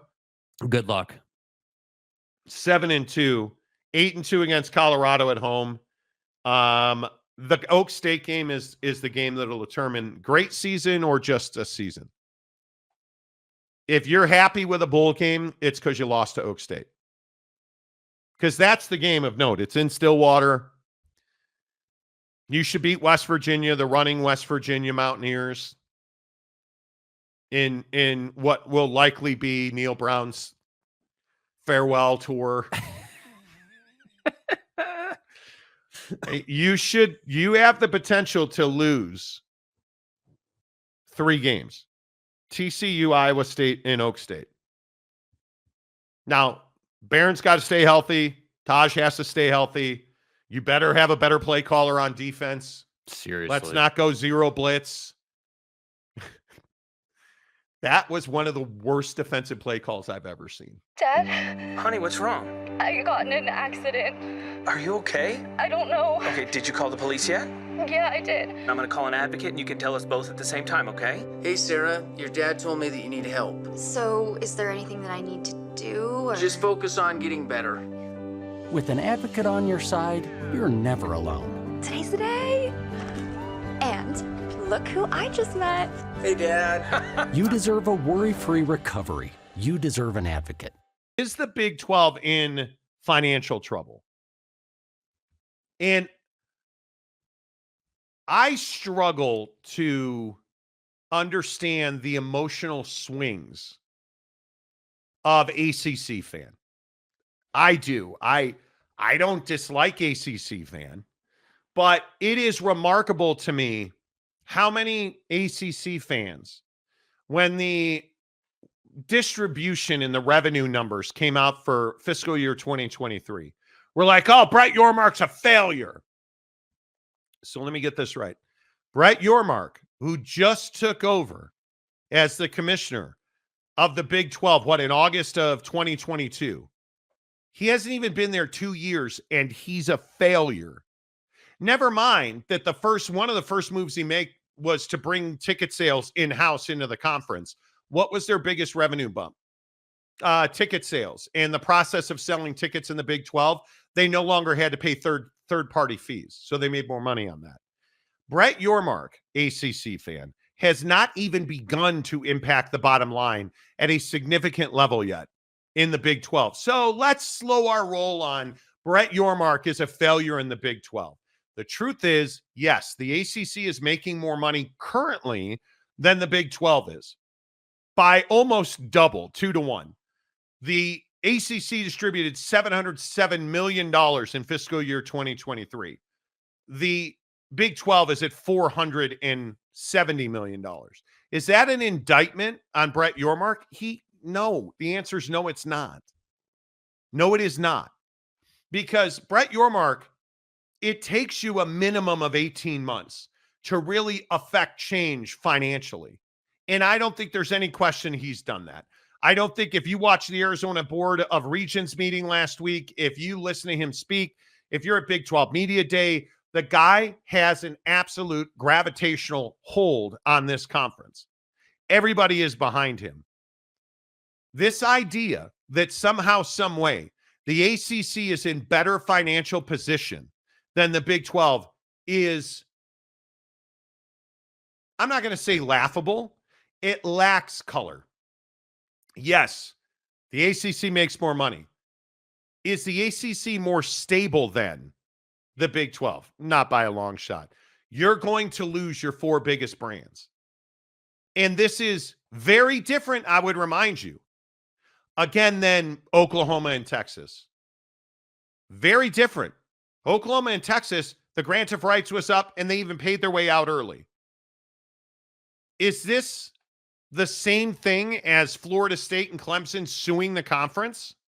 Is this the same thing as Duke and North Carolina, and then 6 other universities in your conference trying to get on board and break the grant of rights? I'm going to say that's absolutely not the case.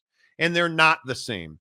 Anybody selling you a bill of goods that the ACC somehow is on better footing than the Big 12 is either trolling you or just doesn't know what they're talking about. Has the ACC performed better on the court and the field? They have. There's no question about that. It's why we talk about on this show all the time that the Big 12 is lacking a powerhouse, a blue blood, a brand in college football. Well, we're about to find out if they have that, because my suspicion is they do, and it's going to emerge this year. It's why we talk about on this show all the time that you see why Mike Gundy is such a resounding disappointment at Oklahoma State, because the Big 12 doesn't have a football brand. The ACC's got many. Now, is the Big 12 a better basketball conference? I don't even think it's close. It's a far better basketball conference, in my opinion, than any other conference in the country. Does that automatically mean guns up and let's go to war with ACC fans? It does not. The ACC is a fine basketball product. That doesn't mean that it's bigger and better and badder than everybody else, because I think you're going to find people will tell you in the ACC they're the best. The problem is, get outside of your echo chamber in the ACC and find somebody who truly believes that the Big 12 is somehow in financial peril or on the verge of collapse, or the basketball conference sucks, because it doesn't. In my opinion, I think it's a bunch of hooey that the ACC is somehow in better foundationally than the Big 12. And I don't know how to break this to you. Where we are in college sports now has almost nothing to do with what you've done in the past. Almost nothing. It is, how are you set up to go forward? And there is no doubt that when it comes to football and when it comes to basketball, the Big 12 is in very, very good hands. What commissioner do you want, by the way? You want the guy running the ACC or the guy running the Big 12? Because, Jake, I don't even think that's a conversation. I don't think it is either. And I think Brett Yormark knows how to make money, and he knows how to keep his conference healthy. And I think that, that's exactly why he was brought in to do this job, because he understands business. He understands, the options that they potentially have that would make them money outside of just the games themselves. That's why I think, Brett Yormark was one of the leading voices in, this logos on the field thing and like all these different initiatives that, college football has kind of gone through now. Whether it be the rev share stuff or like, there's a lot of different angles, obviously. But the point is that, while the Big 12 may not have the biggest brand in the country, I think the Big 12 is very much a conference that is all moving in the same direction. They're in alignment. They're all trying to get the same thing done. And I don't think we can say that for the ACC. I think the ACC is very divided. It's very split. And depending on what school you're at, you want different outcomes and results. And I think that's where conferences start to die, when you have different schools looking to do different things and feeling like they've been slighted. And that's what the ACC is dealing with. The Big 12, maybe it's not making $100 million a year per school, and it's not like top of the mountain in revenue or whatever, but I don't think that's a fair ask. I think if you put them on scale, they're doing just fine. And that's why I think it's so imperative for schools like Utah, and more imperative for Oklahoma State to get the damn job done. Like, go to the college football playoff, win one college football playoff game. If you do that, you had a great season in the Big 12, in my opinion. Like, I legitimately think that should be the success bar in football. Was the Big 12 able to go out and win a college football playoff game? Because until that starts happening on a regular basis, you are not going to make the money you should make. You got to go out and win those ball games to get the extra shares and to make the money and to fortify your conference financially. So are they struggling? I don't know that they're struggling, but I think it's more of a conversation about, hey, like, we want to deepen our pockets as much as we can, because we see the insurance policy that the SEC and the Big Ten have, because they have so much money. Well, and I would also point out, if you look at the new TV contract has yet to take effect in the Big 12, you look at the fact it ends in 2031. You're going to do 2 new deals before the ACC ever even does one. I think the Super League obviously changes that discussion, but you look at Brett Yormark and evaluate the job he's done. I mean, obviously the things you know about are he's opened up international pipelines.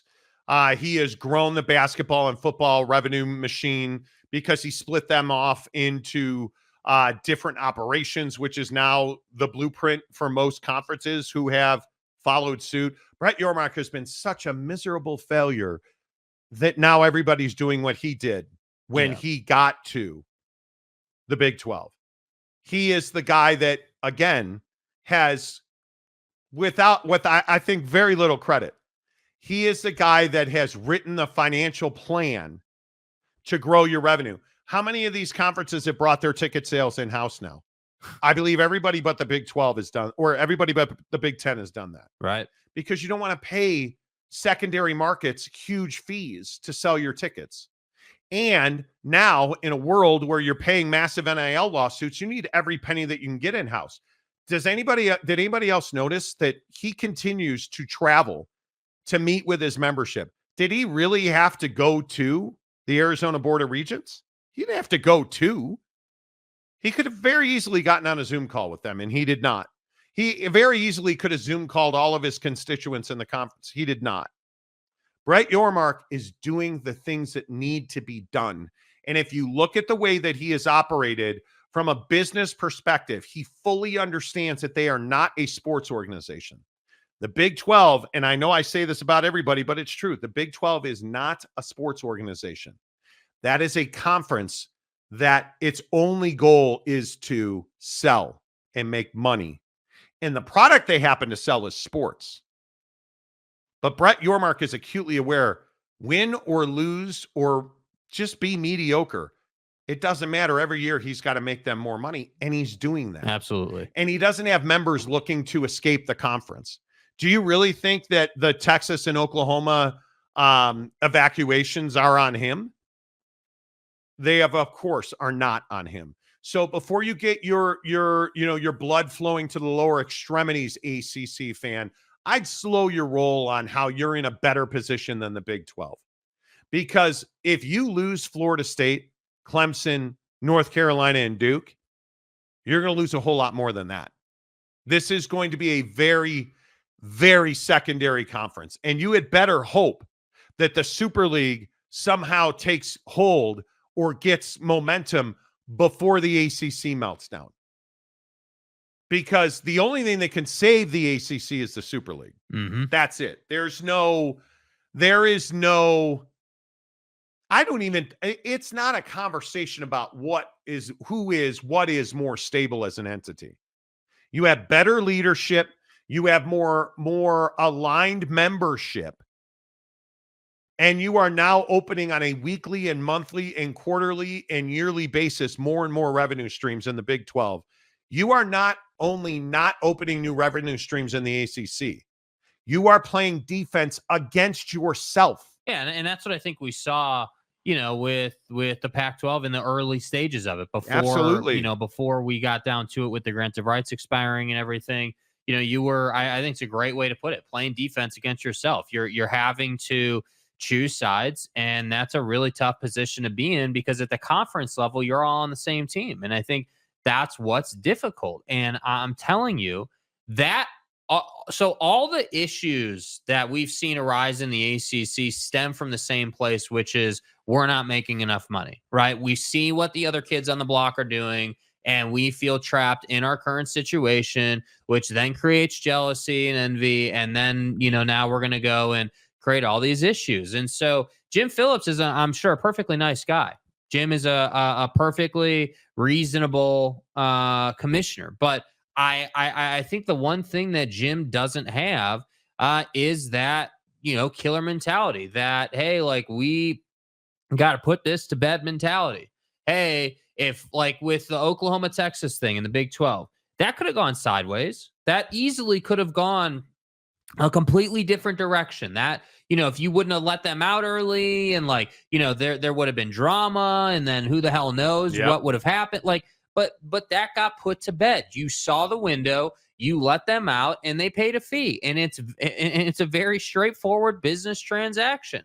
So that's what I'm saying. You have to understand, Brett Yormark didn't come from campus. Brett Yormark didn't come from, the educational world. I feel like people forget this, dude. Brett Yormark came from professional sports. He came from running organizations on the financial side. How can we make our organization more money and more money and more money? Because when you have more money as an organization, it seems like you can take care of pretty much any problem. The only difference is in college athletics, it's more difficult to make more money. And that's why Brett is such a good fit.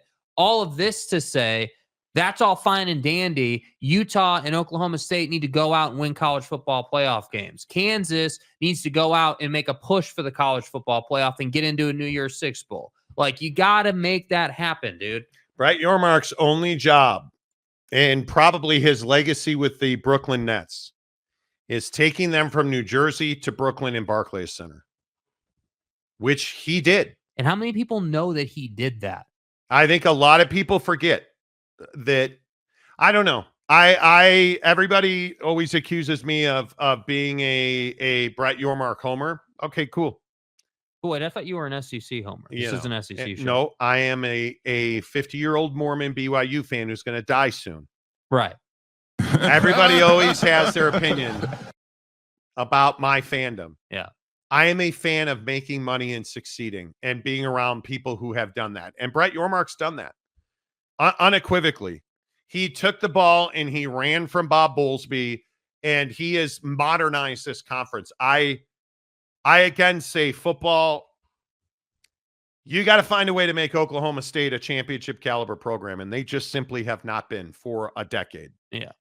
They are, I think the Texas brands, I think in this, when you lose UT, Joey McGuire at Texas Tech becomes incredibly important. Pivotal. The disappointment of not firing 8-ball at Baylor is, I just still, and I know I say this every time I talk about Baylor, it's shocking you did not fire him. It is shocking that you allowed him to stay at Baylor. Joey McGuire, if he's not on the hot seat, I don't know why he would be not on the hot seat. Yeah, well, and I think the expectations at Tech are much higher. Right, but I look at I think TCU is centrally situated to be that Texas brand that can carry this conference. But nobody is more capable, and nobody is more disappointing in their results than Oklahoma State. And I'm sick and tired of hearing about how Mike Gundy's a legend. He has not won dick. What has he won? Somebody point to me the championship legacy of Mike Gundy. Where is it?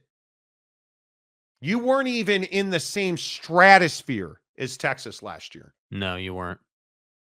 Honestly, like by anyone's standard, that was domination. And again, I'm happy to go back and look at the numbers. Somebody explain to me how you are Mike Gundy and you don't have a quarterback. And I feel like people need to get on board with this a little bit, because everyone's like, oh, well, don't stop hating on Gundy, and you guys just hate Oklahoma State.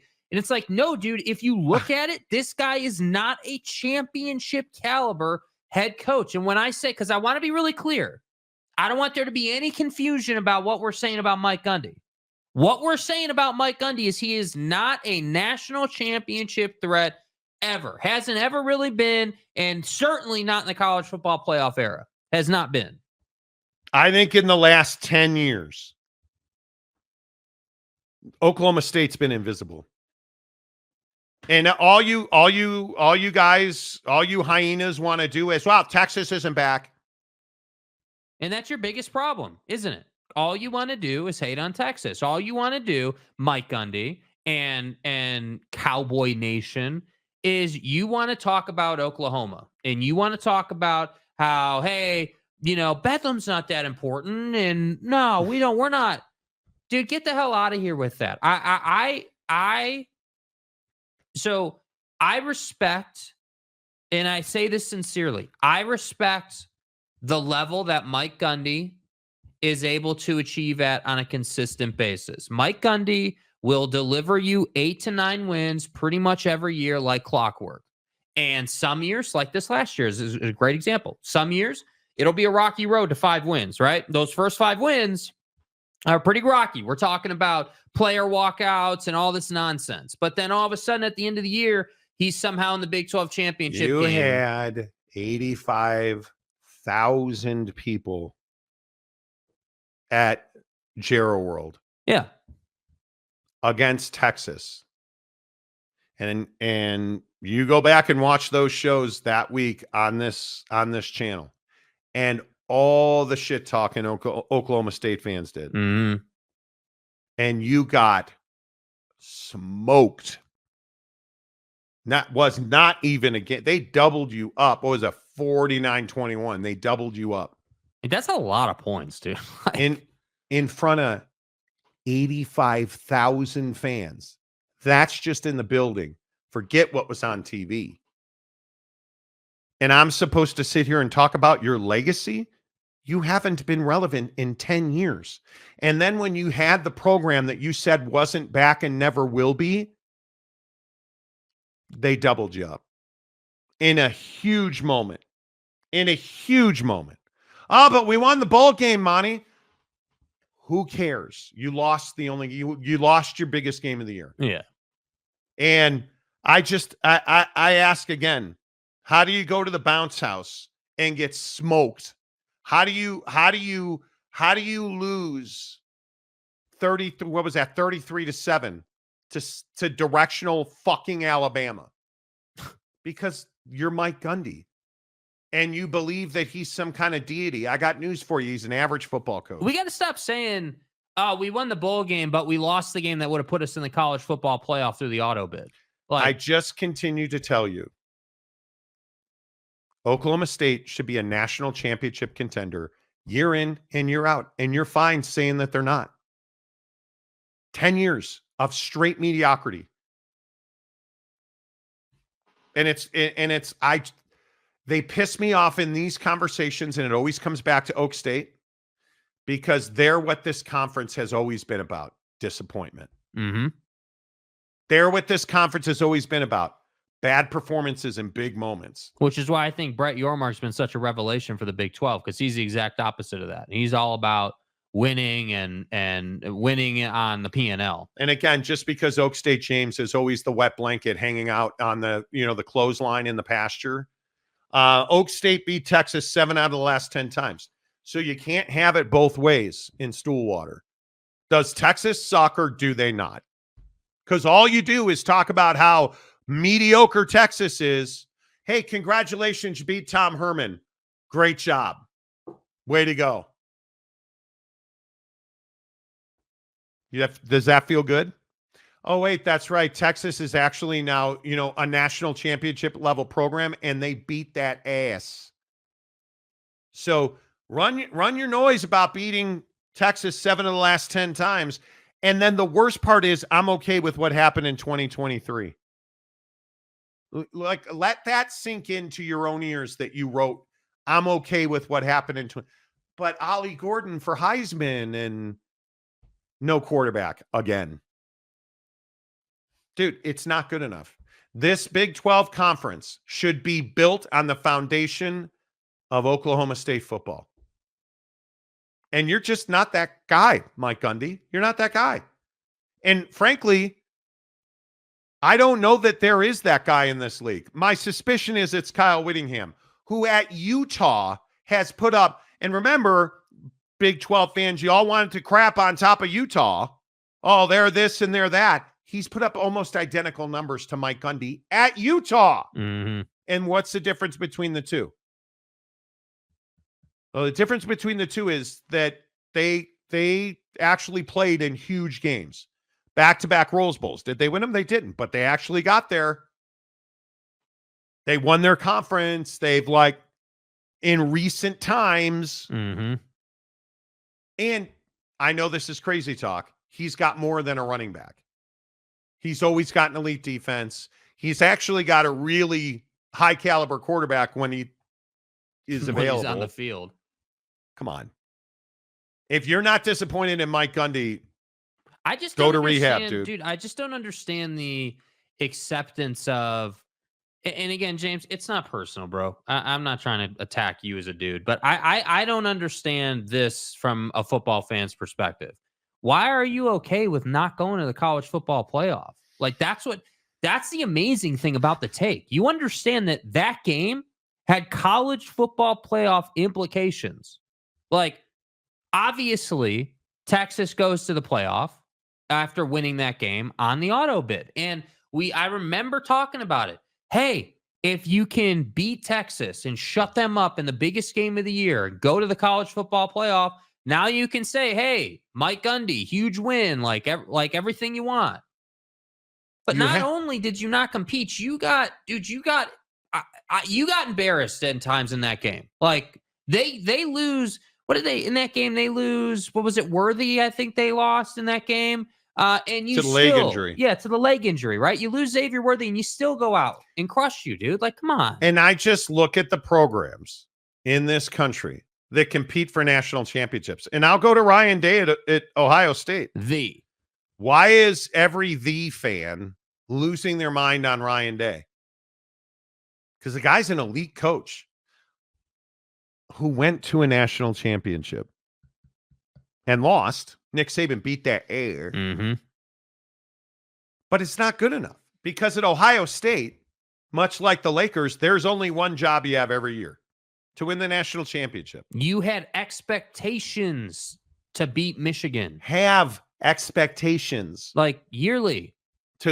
Your bar is, and I would agree with that, beat Michigan, win a national championship. Did you do that? No? Okay, you failed.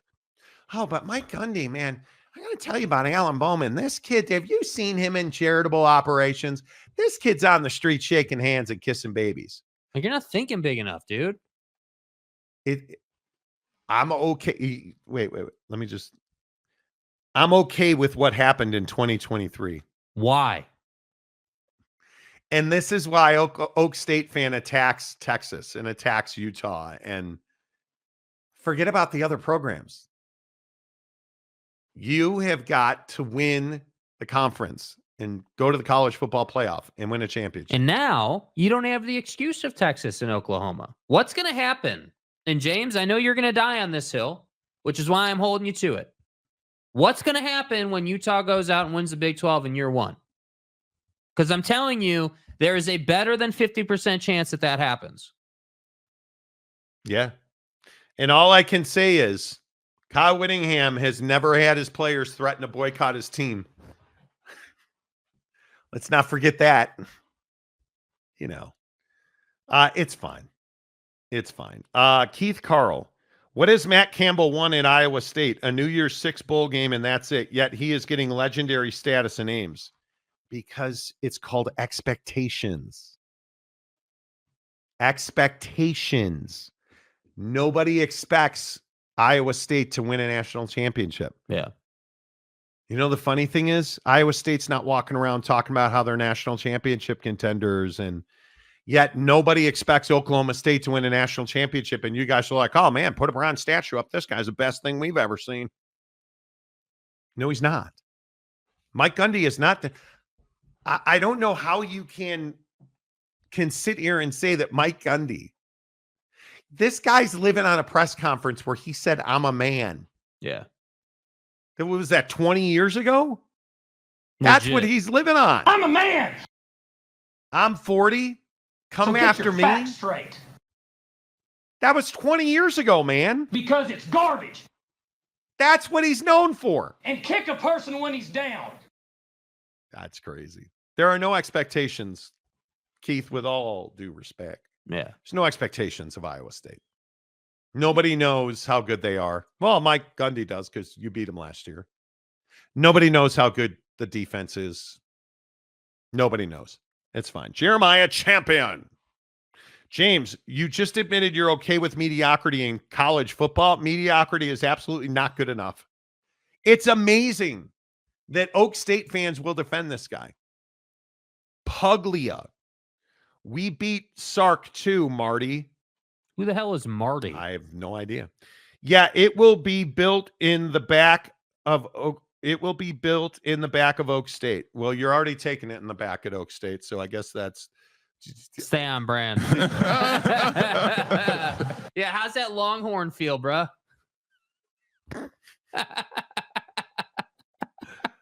Alpha Buckeye must be Michigan, and Day isn't doing it. Truth. Well, that's the thing. Like, that's I remember why so many people want him fired. Dude, I remember that post-game press conference after the Michigan loss. We asked the question on the show, will Ryan Day get fired? Because I think it's a legitimate question. And I still to this day believe the only reason he still has his job is because we all know what Jimbo did at Michigan. We all know what Jimmy Boy did to go ahead and get that advantage. And I really do believe that's why the folks at Ohio State kept Ryan Day and didn't fire him and move to the next guy. Puglia. Utah, bigger budget, no blue blood, an hour away. Wait, so did you just compare? Are you saying that it's okay to be mediocre because OU is better than you? What? Oak State fan, do you see what you guys are doing? Oh, Monty, it's okay that we're shitty every year because Oklahoma carries the water in this town. Well, Lincoln's still there, right? Oh, bro, you guys said, so what is it? You care about Oklahoma or you don't care about Bedlam? Oh, well, Bedlam's nothing. Then why is your mediocre ass sitting up on the podium crying last year after you beat him? Oh, it's for the players and the crowd. Our fans. Oh, God. What an incredible game. Marty, we just beat Oklahoma. Marty. Utah, bigger budget, no blue blood, an hour away in a worse conference. Hey, I got news for you. The Pac-12, as far as football goes, was a superior conference to the Big 12. Not better. Not our opinion, dude. That is a universally accepted fact. Not better. Universally accepted. They are a superior football conference. Facts. Are you out of your mind? Are you? Washington just played for a national championship. Are you out of your mind? Dude, this is what I mean. I don't know if you guys put this much effort into holding Michael Gundy accountable, you would be in a much better place.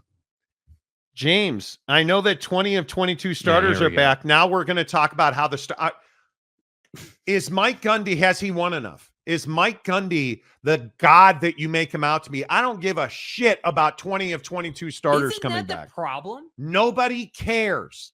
We're not talking about 20 of 22 starters coming back. He has not won.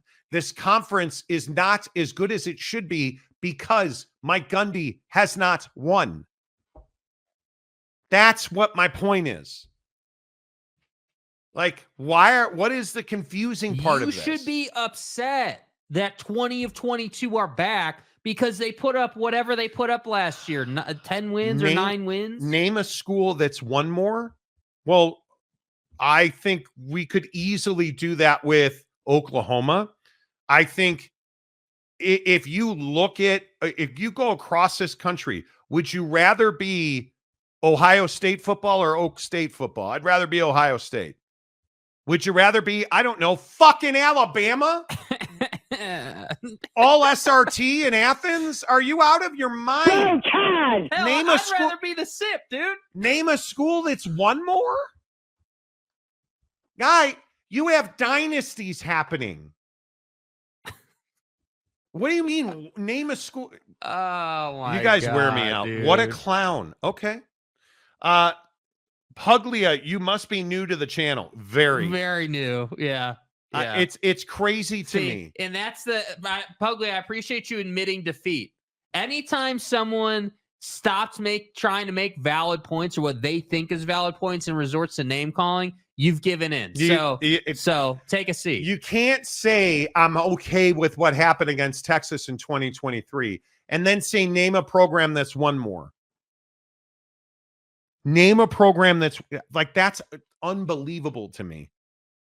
That I can point to multiple, it's wild. It's you've never played. Mike Gundy has never been in a position at Oak State where you're like, oh yeah, they're going to win a national championship. Oh man. Yet you treat this guy like he's bulletproof. How is it? Does anybody care about winning in the regular season? I don't care. I'm not here for the regular season. The one-off, and as a Notre Dame fan, trust me, do I know about this better than anybody? The one-off hey, Manti Te'o's girlfriend died, so we lost to Alabama. No, she didn't. They were just better. That's what you have to be here for. You're Oak State, and you know what the problem is? You don't have Ohio State or Alabama or Georgia or the Lakers or the Yankees mentality of you either won the World Series, the national championship, the NBA title, or you failed. You're okay with, well, hey, we get to go to the Shriners Bowl and we get participation trophies. Congratulations that you guys get those cool embroidered backpacks at the Pool and Weed Eater Bowl. It's not what we're playing for. Yeah, maybe next year you can go to the Pop-Tart Bowl, dude. Are you not going to own the fact that you Oak State, that you guys put yourselves on this pedestal, yet you're one of the main reasons this conference is not making the money they should be making? You really don't own the fact that you've played a role in this. That's wild to me. Big Daddy Magic, I put 20 grand objects Utah winning the conference in year one. Okay. You know. Don Nealon was a better coach than Gundy or Whittingham. Okay. Now you choose violence. Tech is recruiting top 25 caliber talent. But Texas Tech is the exact same thing. Yeah. If Joey McGuire doesn't go to the college football playoff this year and has another Laramie moment, pack everything up. We'll see you later. Pack everything up. We're out of here. The Big 12 is so frustrating to me. Like, you go around this league and look at the longtime members. What is Baylor doing in football specifically? What is Baylor doing in football? What was the decision-making process on Dave Aranda? You wanted to save money. You didn't want to pay him. That's the only thing. There's no other reason that 8-Ball can still be the head coach at Baylor. I will never understand it. I don't get it. That loss to Utah last year is wild. You look at the decision-making, you look at the recruiting. How are you Okie State and Okie Light and every other name you guys hate? How are you don't have a quarterback?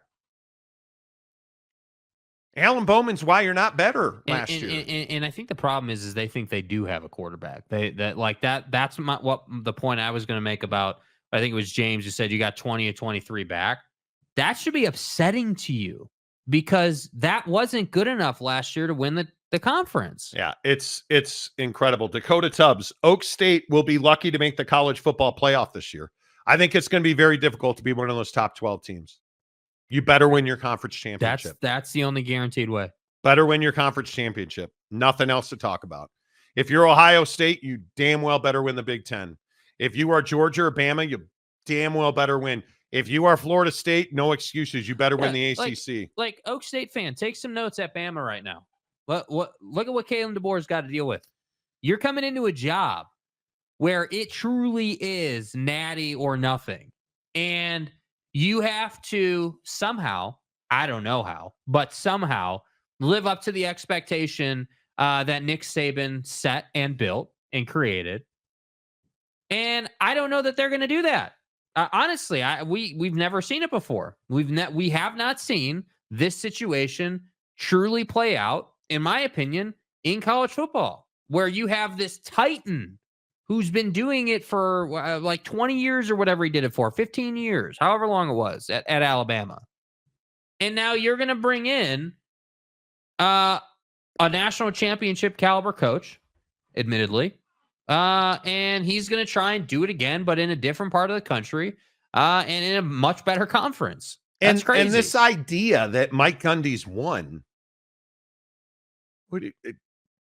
Oklahoma's got 7 conference championships since you won your last one in 2011. What do you mean no other team in the country has done what Oklahoma State has done? Oklahoma has. In your own conference, Oklahoma has. I don't what does that mean?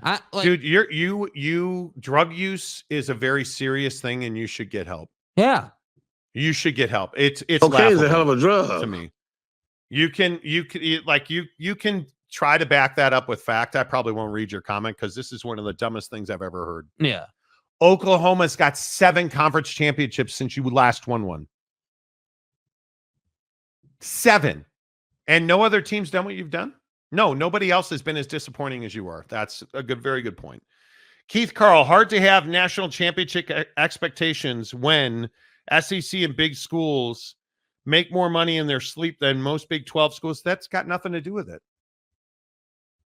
What does it, we can all sit here and fantasize about how NIL is changing the game. Who's talking about going forward? We've been talking about what's happened in the recent past. And I keep trying to tell you, we can sit here and keep making excuses about NIL and collectives, and what does that mean to Oklahoma, who's got 7 conference championships since Oak State won their last one? Since Iowa State, since TCU, did Oklahoma whine and complain about NIL? You're part of the reason that Oklahoma and Texas are in the SEC. I mean, that's because just facts, dude. The SEC has won. They've got multiple dynasties. You've got none. And Lincoln's a big part of that. Obviously, it's great you got there. Would have been nice you won a few, right? But the bottom line is Lincoln, he was getting there. The bottom line is the SEC and the Big 10 have won. Let's stop making excuses about NIL and Georgia, Bama, Ohio State have been there. They've had dynasties. Hell, again, Ryan Day, who I affectionately call Lloyd Carr, has been there and lost, but at least he's been there. Yeah. And he's on the hot seat. He knows he's got to do it this year. So what did he do? He went and got Chip Kelly to be his offensive coordinator. And then he went and transformed his roster. Oh, but we got 20 and 22 starters back. Okay, where's Will Howard then? Where's your big time? Oh, that's right. Mike Gundy doesn't like the transfer portal. That's right. Good call. 20 and 22 back. You keep living on that, dude. And I say this every time James says this. You don't want 20 and 22 back. What does every really good head coach in college football do? Roll it over every season? Every year. Lop off the bottom 25% of your roster. They're gone. Every year. Get them out of here. Because if you don't get them out of here and you have 20 and 22 starters back, they're comfortable. They're not hungry. You had better win the conference this year. What's your excuse going to be? At least Oak State, James. At least, if you don't win the Big 12 championship this year, should Mike Gundy resign or be fired? What excuse are you going to make? Because, Ollie Gordon got hurt. What? You don't have another running back? Yeah, maybe not the caliber of an Ollie Gordon. You don't have another running back. No, because you don't lop off the bottom 25% of your roster and backfill. And this is the Deion Sanders argument. Mm-hmm. Well, Deion, nobody likes Deion. Okay, well, he lopped off the bottom 85% of his roster and quadrupled their wins. And then this year, while everybody's busy talking about his kid's bankruptcy, all that cat's done is gone out and shored up his offensive and defensive lines and plugged his biggest holes. Now, has he lost some? Absolutely, he's lost some. Has he had controversy? He has. But is there anybody? I would be shocked if Colorado didn't go to a bowl game. 6 wins is their minimum bar this year. Going to a bowl game. I would not be shocked if they won 7-8 games. Because you have to bring in new talent, which he's doing. And you look around the conference, if Kyle Whittingham, who is as set in his ways as anybody, is willing to go out and use the portal and embrace NIL, every one of his players, I believe, is driving, a Dodge Ram? Yeah. It's a Ram, not a Dodge, Monty. I believe every one of his players is driving a Ram pickup truck. Mm-hmm. You either evolve or you're dead. Yeah. And Mike Gundy is not evolved. Period. It's wild to me that we can sit here and we can stand on business that you got 20 and 22 back. That's not necessarily a good thing. UW fan Jim, the bottom 25 are not starters, 22. No, but here's the thing. You have to bring in guys because of the transfer portal. You have to bring in guys who will push your starters for their jobs. So now and I know this is probably groundbreaking, lop off the bottom 25% of your roster. You backfill 50% of that 25% through the portal. Not even 5-star guys in the portal. You might get one of those every other year. 3-star portal guys. Are 3-star guys in the portal better than the bottom 25% of your roster? They are. And now all of a sudden, your 2 deep is now 3 deep. And so you're a better team. But when you bring back 20 of 22 starters and everybody's like, oh man, am I the only one who thinks that like Oklahoma State should have a better starting quarterback? You have one of the best running backs in the country. You just need to be serviceable throwing the football. What happened against Texas? That's the thing. And again, I just look at the Texas game, and I'm going to go pull up the stats so that we can all be.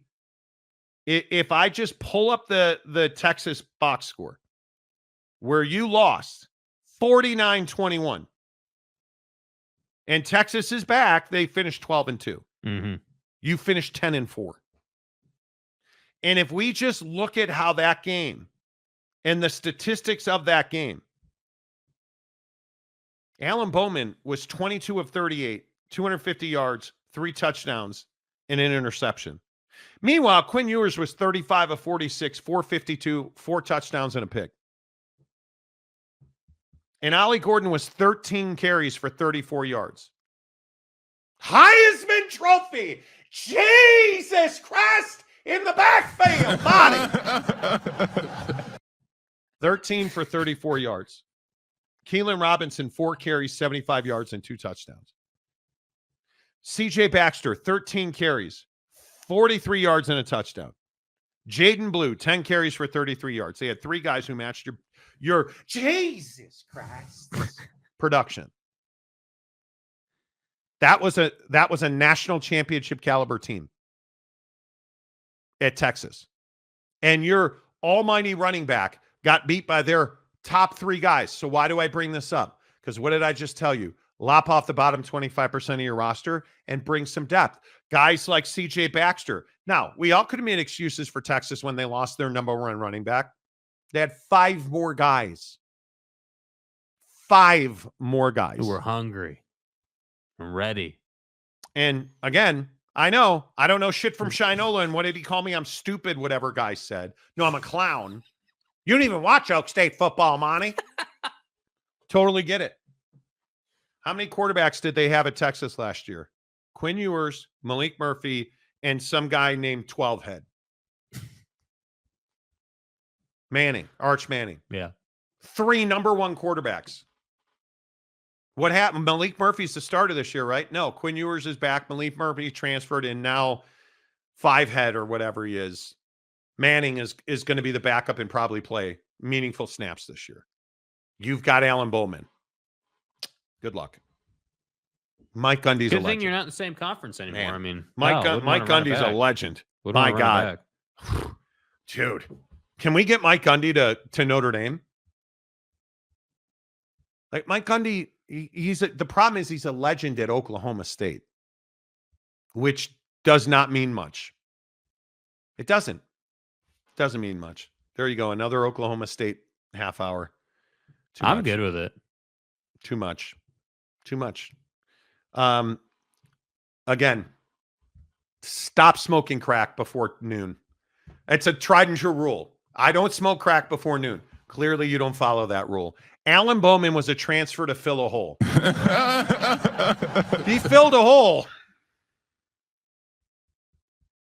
So let me get this right.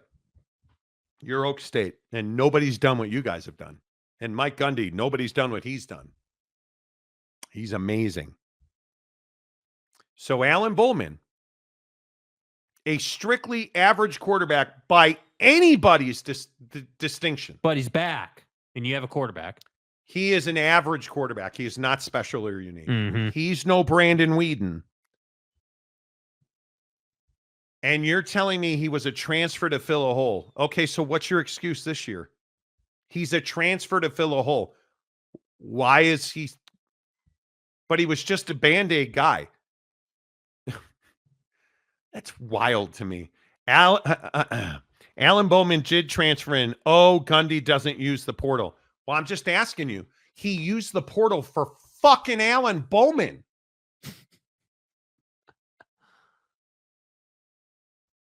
Hello? Did he use the transfer portal for Gabriel? Did he use, like, how many for Will Howard? What, Will Howard's phone was busy that day? Ohio State, their coach, his job is on the line. He got fucking Will Howard. And you're still on Alan Bowman. Oh, Mike Gundy doesn't use a portal, but he got Alan Bowman, asshole. Okay, well, is Alan Bowman like something to brag about? Is that a win? Are you out of your mind? Alan Bowman's something to stand on business with. Alan Bowman, my God, uses the portal. Woo-hoo. You're crazy. You're proving my point. You're proving my point. And he said, exactly. Well, I hope 4-star Rangel or Flores will replace him. Remember when Flores last year, Oak State James was up in the crib talking about, oh, Flores, what you guys want? Dude. Alan Bowman's just here to tighten Ollie's chin strap. Because I got to tell you, Flores is coming in there and winning. Heisman, not enough. National championship, not enough. Stay hard. He's going to win the Doak, the Outland, the your mom's panties. Like, he's getting it all, dude. Stay hard. What happened? What happened? Oh, Alan Bowman's still the starter. I don't know. I don't know if I don't quite know how to answer that, to be honest. You know, it's wild to me. All right, because we only have a few minutes left. Jake wants to talk about Scotty Scheffler being the greatest professional athlete. Yeah. And we still have not gotten a Dan Hurley update. Nope. I'm waiting. I'm on Woj. I'm on Woj watch. We're on Woj watch. Yeah. I'm sure that this'll happen at like 2:00 Pacific, right in the middle of the dead period of the day. The recruiting dead period. Oh, it's always a recruiting dead period. Oh, That's every day. We should just go to. Let's skip Scotty. Let's just go to food. Dad, Honey, what's wrong? I got in an accident. Are you okay? I don't know. Okay, did you call the police yet? Yeah, I did. I'm gonna call an advocate and you can tell us both at the same time, okay? Hey, Sarah, your dad told me that you need help. So, is there anything that I need to do? Or... Just focus on getting better. With an advocate on your side, you're never alone. Today's the day. And look who I just met. Hey, Dad. You deserve a worry-free recovery. You deserve an advocate. But right now we have to talk about Big-12 expansion. Is it time for the Big-12 to expand? I think it's very interesting that Brett Yormark essentially told you how amazing this show is over the weekend when he talked about the fact that the Big-12 is, quote, open for business. And we're going to get to that in a bit. But we, if you go back on the channel, if you were here last Thursday, we talked about the fact that the Big-12 is for sale. Everything in the Big-12 is for sale. And Brett Yormark confirmed that on Friday, saying that the Big-12 has never been more open for business than it is right now. But very interestingly, Brett Yormark also said that expansion is not on the table currently. And I think that's exactly the right tack to take, because we all know everyone's just waiting for the ACC to come to a resolution, which I am not convinced, by the way, that it will be a meltdown. I'm not convinced that the ACC will no longer exist, a la the Pac-12. And I know that everybody is convinced that the ACC is dying and Florida State is murdering people, and they're not. I think we have no idea what these NIL lawsuits are going to do. I think we have no idea what the long-term unintended consequences of these NIL settlements will be. I don't think there's any doubt that the ACC is likely to get a facelift one way or the other. But I don't think that means that right now today, the Big 12 should be expanding. And the idea that here we are asking Brett Yormark if the Big 12 is expanding is kind of crazy to me. This league just expanded. You added 4 pretty premium brands in Colorado, Utah, and the Arizona schools on top of the BYU, Houston, UCF, Cincinnati expansion. You've added 8 teams in the last couple of years that have really solidified the future of this league. So, Jake, should we be talking about the Big 12 expanding once again? Well, I think the problem is that it's always on the table for the Big 12 because of their position in college football. You know, you're obviously not talking about the SEC or the Big 10 constantly expanding because they're the top dogs in the sport. And I think the Big 12 finds itself in a position where it's always having to look at how can we fortify ourselves as much as possible? How can we, consistently be in a position where, the money's good, the brands are good, sponsorship dollars are good. And so Brett Yormark's put in a position where he's going to have to field these questions on a regular basis. And I think you're exactly right. I mean, the ACC situation plays right into, should the Big 12 expand now, or should they be pushing a narrative of, hey, we're not, like right now, like Brett Yormark saying, we're not actively looking for, new expansion members, as he put it. Like, I think they're constantly playing the PR game. And while that might be difficult sometimes, that's the position you're going to continue to be in until you can find a way to garner more power in the sport, more respect in the sport. And it's not to say that, the Big 12 is in some terrible position, because they're not. They're in a pretty good position right now. Obviously adding those schools, the money's pretty solid. Like, you're in a pretty good place right now, but you're not the SEC or the Big 10. And I think that's the hard part. Where is the Big 12 going forward now? Like, what is the mission right now? Because I think ultimately right now for Brett Yormark, the mission is just keep the conference healthy, keep it moving forward, and continue to find ways to grow revenue. That to me is Brett Yormark's number one priority right now. Find ways, whether it's in the basketball segment or in the football segment, to continue to bring more revenue into the conference so that member institutions feel really taken care of. Because that's where all the issues stem from in college football. You look at the ACC thing, hey, we're not getting paid enough money. You look at the Pac-12 thing, your grant of rights was expiring and you couldn't come up with a reasonable number with your TV partners to figure something out. And so that's why I say for the Big 12, should they expand right now? No, probably not, because you've just done a bunch of expansion. But I think you're always looking forward. You're always trying to see, hey, what's that next opportunity? Do we have a chance at Duke and UNC? Do we have a chance at, Louisville or Pitt? Like, yeah, that's what I think you're looking at. I think you look at the comment. Brett Yormark declares that he is not searching for new expansion members. And I think a lot of people took that to mean, well, he's not focused on expansion.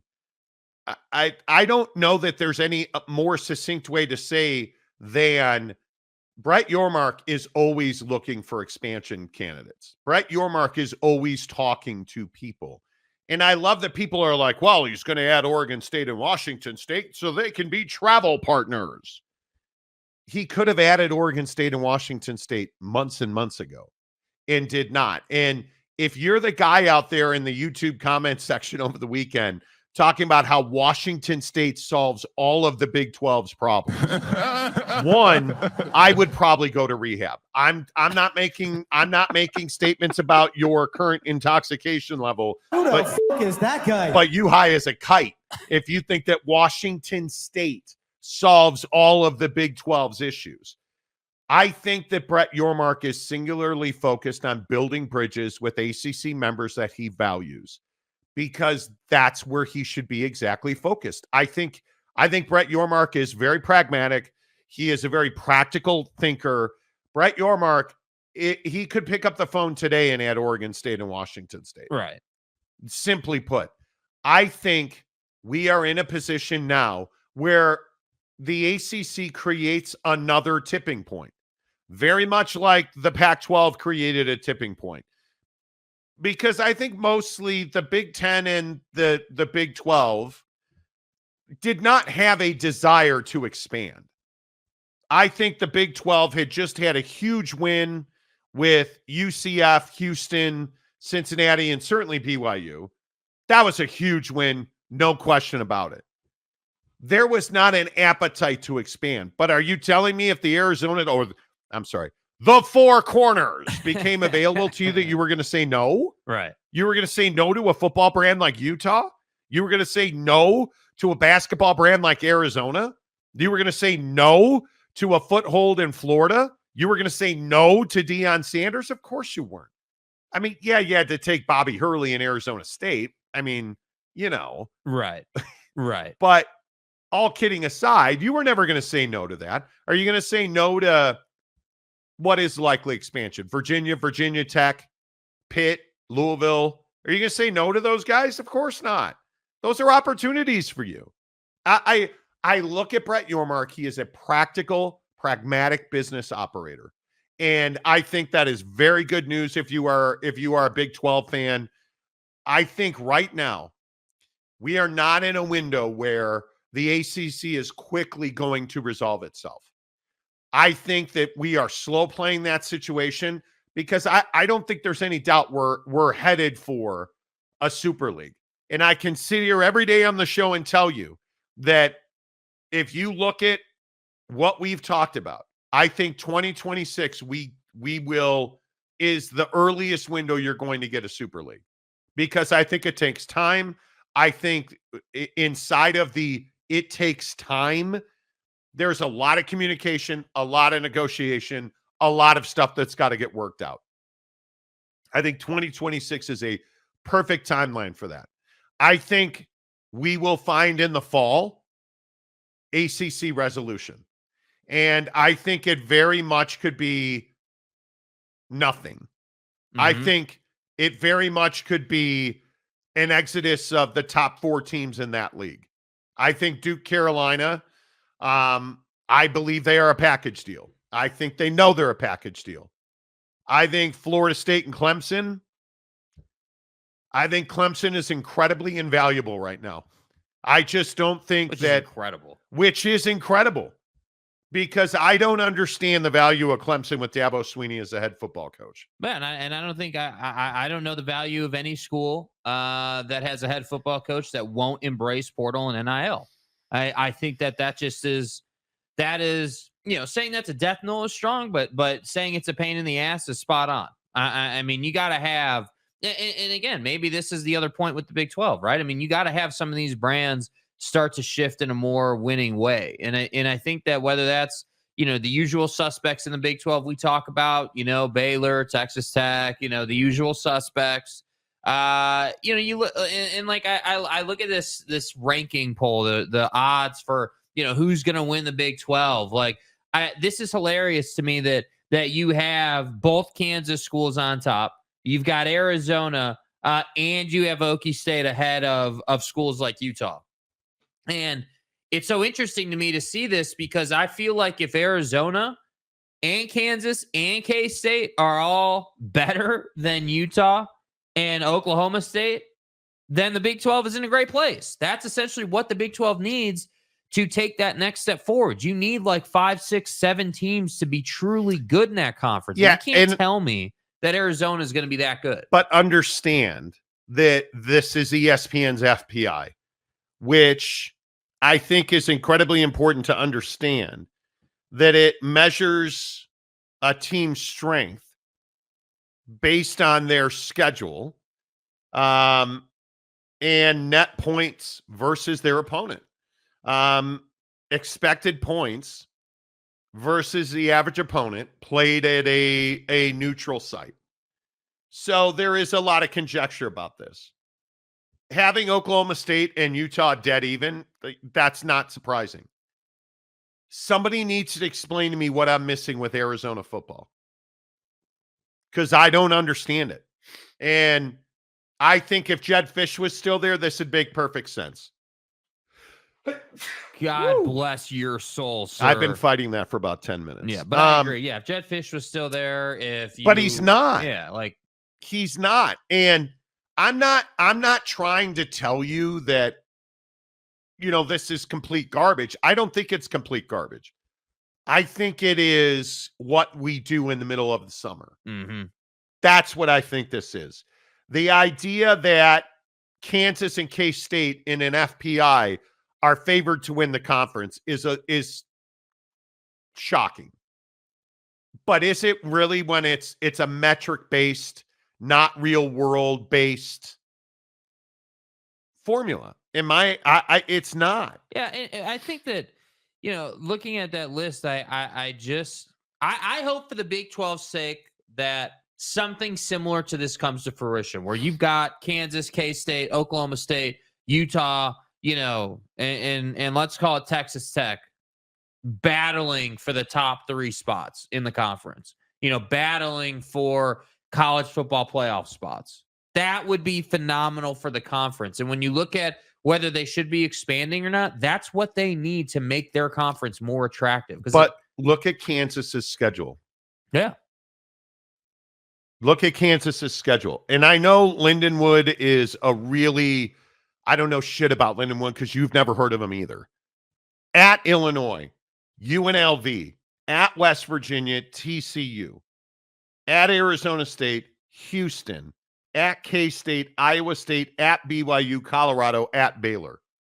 That's one of the easiest schedules in the entire conference, maybe in the country.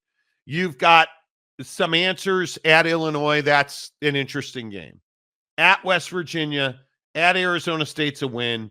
At K-State should be a win. At BYU should be a win, even though I think that's going to be a tougher game. And at Baylor should be a win. Like I think I could make the argument you should go undefeated on the road. You don't have a tough road game. Your worst, or your most difficult game is Iowa State, and that's in Lawrence. So are we really that surprised to see odds to win the conference with Kansas on top based on strength of schedule? Yeah. I'm not. Yeah. I'm not. Yeah, I mean, you're not wrong. Yeah. I wouldn't get that excited about it. And I'm not saying that Kansas is bad. All I'm saying is Kansas has an easy schedule. Right. And then I look at somebody, well, what's not on their schedule? Well, Utah's not on their schedule. When does Kansas play Oak State? Oh, wait, they don't play them either. So your schedule's a walk in the park. They don't have Tech either, correct? It's a walk in the park. Yeah. It is what I'm saying. Not going to Tortilla Land. That's why I just feel like we tend to read far too much into this. And if I look at Oak State's schedule, their schedule's not difficult. And again, I just say take all the excuses away from Mike Gundy. Well, Monty the Mullet. South Dakota State, Arkansas, at Tulsa. 3-0. Utah, at K-State, West Virginia. Probably 5-1. Yeah. At BYU, at Baylor, at Arizona State. 8-1. At TCU, Texas Tech, at Colorado. I think you're probably 10-2. Yeah. And if you're not, Mike Gundy should be fired. If you don't win 10 games this year, and I'm sure Oak State James is probably pissing himself in frustration right now. But I'm telling you, if they don't win 10 games this year, there's no defense of Mike Gundy. Shut your goddamn trap and do not come in here and defend. Well, Monty, Monty. I don't want to hear. Well, Monty. Extra lice in the mullet. Monty, listen, Bucky's don't want to hear it. Short on their barbecue sandos this season. Don't want to hear it. The mullet wasn't growing as much because he was hungry. Don't want to hear it. Don't want to hear it. Well, Monty, Ollie Gordon got hurt. What do you want us to do? Oak State James. Lance Leipold at KU. Well, he's at KU. Thank you. Chris Kleiman at K-State. Well, thank you. I thought he was actually. I love the assertion that we don't know who these people are, dude.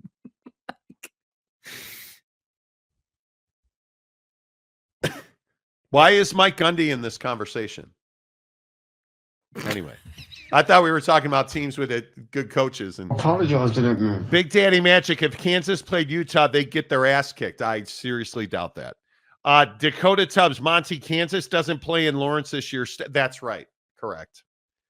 correct. Thank you. That's correct. They play. I'm sorry. They can't play at Arrowhead because their stadium is getting renovated with taxpayer dollars. Oh wait, it's not. It's not. Wait. This isn't. No, I'm not going to do it. Go ahead. What? Next comment. What? I mean, well, the Royals and the Chiefs were voted to have new stadiums by the taxpayers. Monty. Head to the other side of the line, the other Kansas City. I knew today would be shitty. Okay. Mike Smith talking about teams being added, not teams already there. Okay. Yeah. Dev MC, Okie Light and BYU game scares me. 9 p.m. kickoff on a Friday night. Well, the only thing I would say about Okie Light's schedule. Hey, it's Oak State. Gutted Steers schedule. Gutted if you look at the end of their schedule, yeah, that TCU, Texas Tech, Colorado run there at the end there, that's tough because you're at the end of your year. Deion's kid is bankrupt. He's not winning nothing. Listen, NIL is a real problem. Yeah. Victimhood. Security guards and stuff. Car getting repoed. I think Oklahoma State has a very easy schedule. I think that I look at Utah's schedule. Their cupcake is Southern Utah. Then they go Baylor, at Utah State, at Oklahoma State, Arizona, the fucking world beaters in Tucson, Arizona, at Arizona State, TCU at Houston, BYU at Colorado, Iowa State at UCF. Should be a 10-win schedule. Like, it just should be. Okay, Southern Utah, Baylor, Utah State, Oklahoma State, win or loss for Utah. I don't know. Is Cam Rising healthy?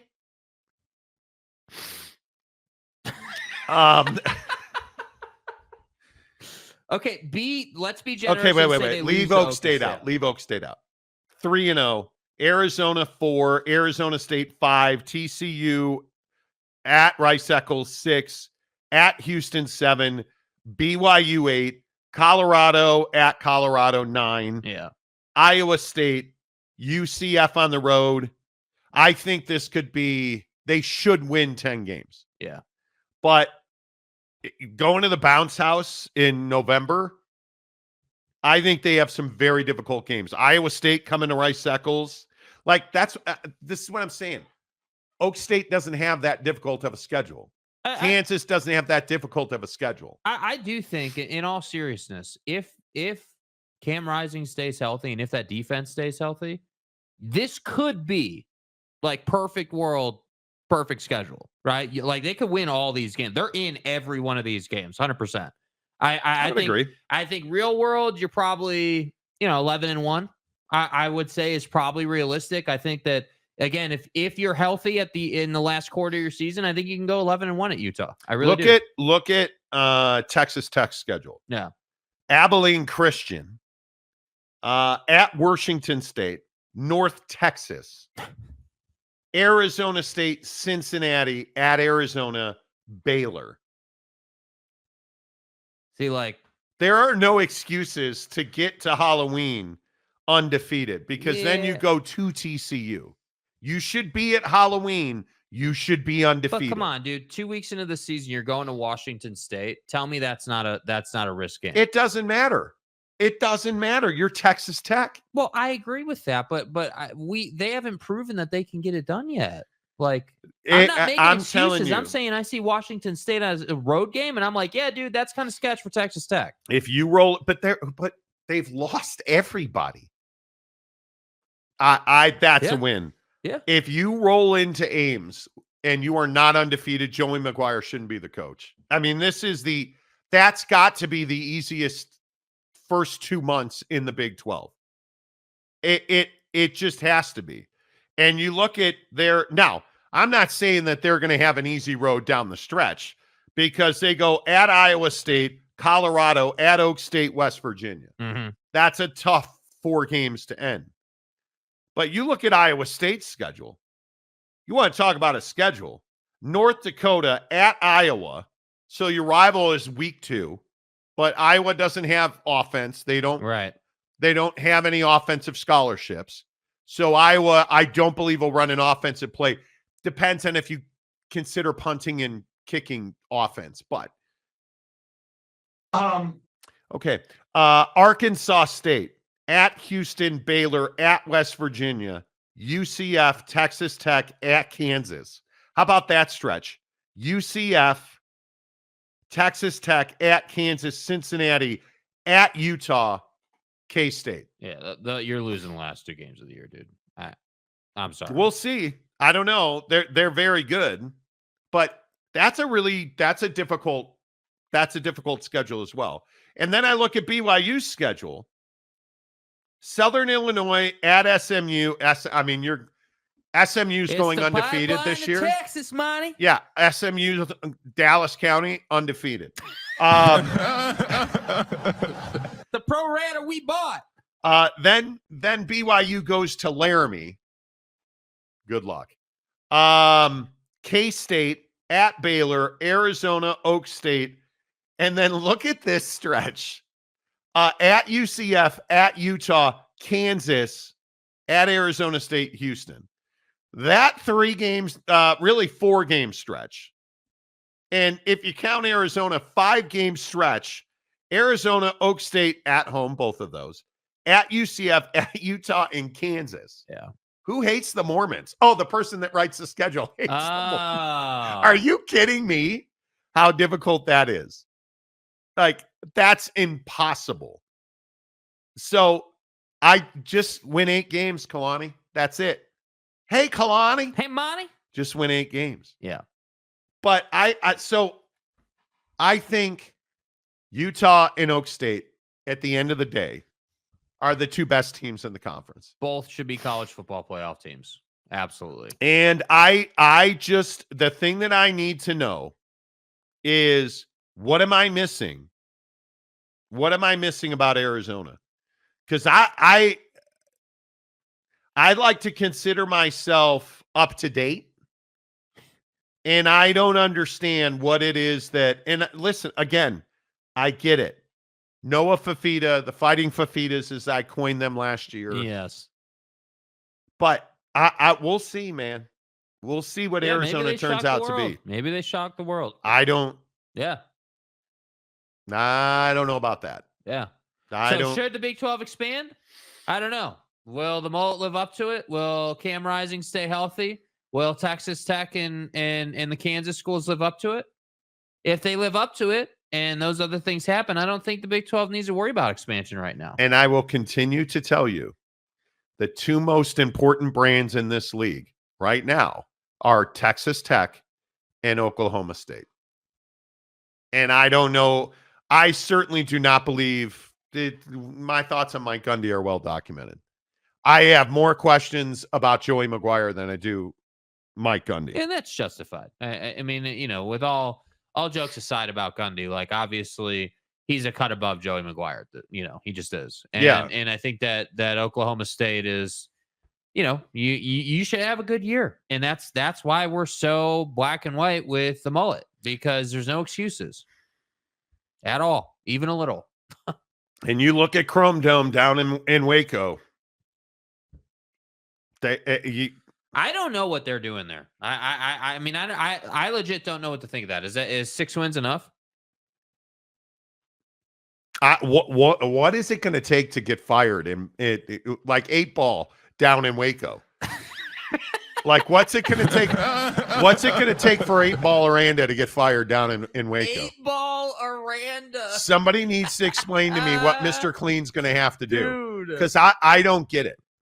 I truly do not understand what it is going to take to get him fired. I think at this point, the only thing that's going to get Buddy fired would be like, Northwestern level drama, Northwestern level issues. Bro, you're 3-9. Yeah, you're Garbo, dude. You're going to lose to Tarleton State, at Utah Air Force, at Colorado, BYU, at Iowa State, at Texas Tech, Oklahoma State, TCU, at West Virginia.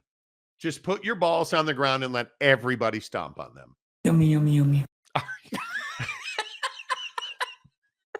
You've got at Iowa State, at Texas Tech, Okie Light, Yeah. TCU, at West Virginia. You should. Well, you're going to lose to Houston. Yes. And then you're going to lose to Kansas to end the season. Yes. If they lose their last 7 games. How does he survive that? And because I think that they might win the Tarleton game. That's a cash game. Dave? 8-ball.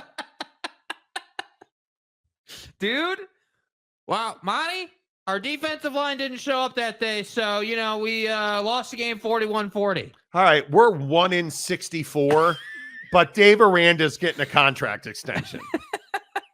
Yes. We have so much confidence in the fact that he uses clear coat on his bald head and the sweat patterns. I mean, have you seen the way Dave Aranda sweats through a visor? Who else are we going to get to do it at that level? Wait, is Dave a visor guy? I think he is. Pretty sure. Okay, I need to verify this now. I mean, God, that would be so fitting. What do you do? Well, and I'm being serious. You were 2-7 last year in conference, 3-9. Somebody explain to me what you have to do to get fired at Baylor. Because I don't. The answer is I don't know. Even more fitting. Dave is a no hat guy. He doesn't do hats or visors. Yes. Yeah. Have you seen the tan line from his headset, bro? Boy, all headset, no cattle. 100%. When you are losing your hair, you can make fun of those that have lost all their hair. It's an unwritten rule. I don't want to talk about it. Dakota Tubbs, I can't think of a worse thing than losing to KU to end your season. Well, that's why you guys evacuated the Big 12, so you wouldn't lose to. Okay. Steve Stepanek, Kansas State will be in the championship game. Okay. Okay, man. You know. Okay. Midweek Coug, Tech is overrated. What have they done since Leach left?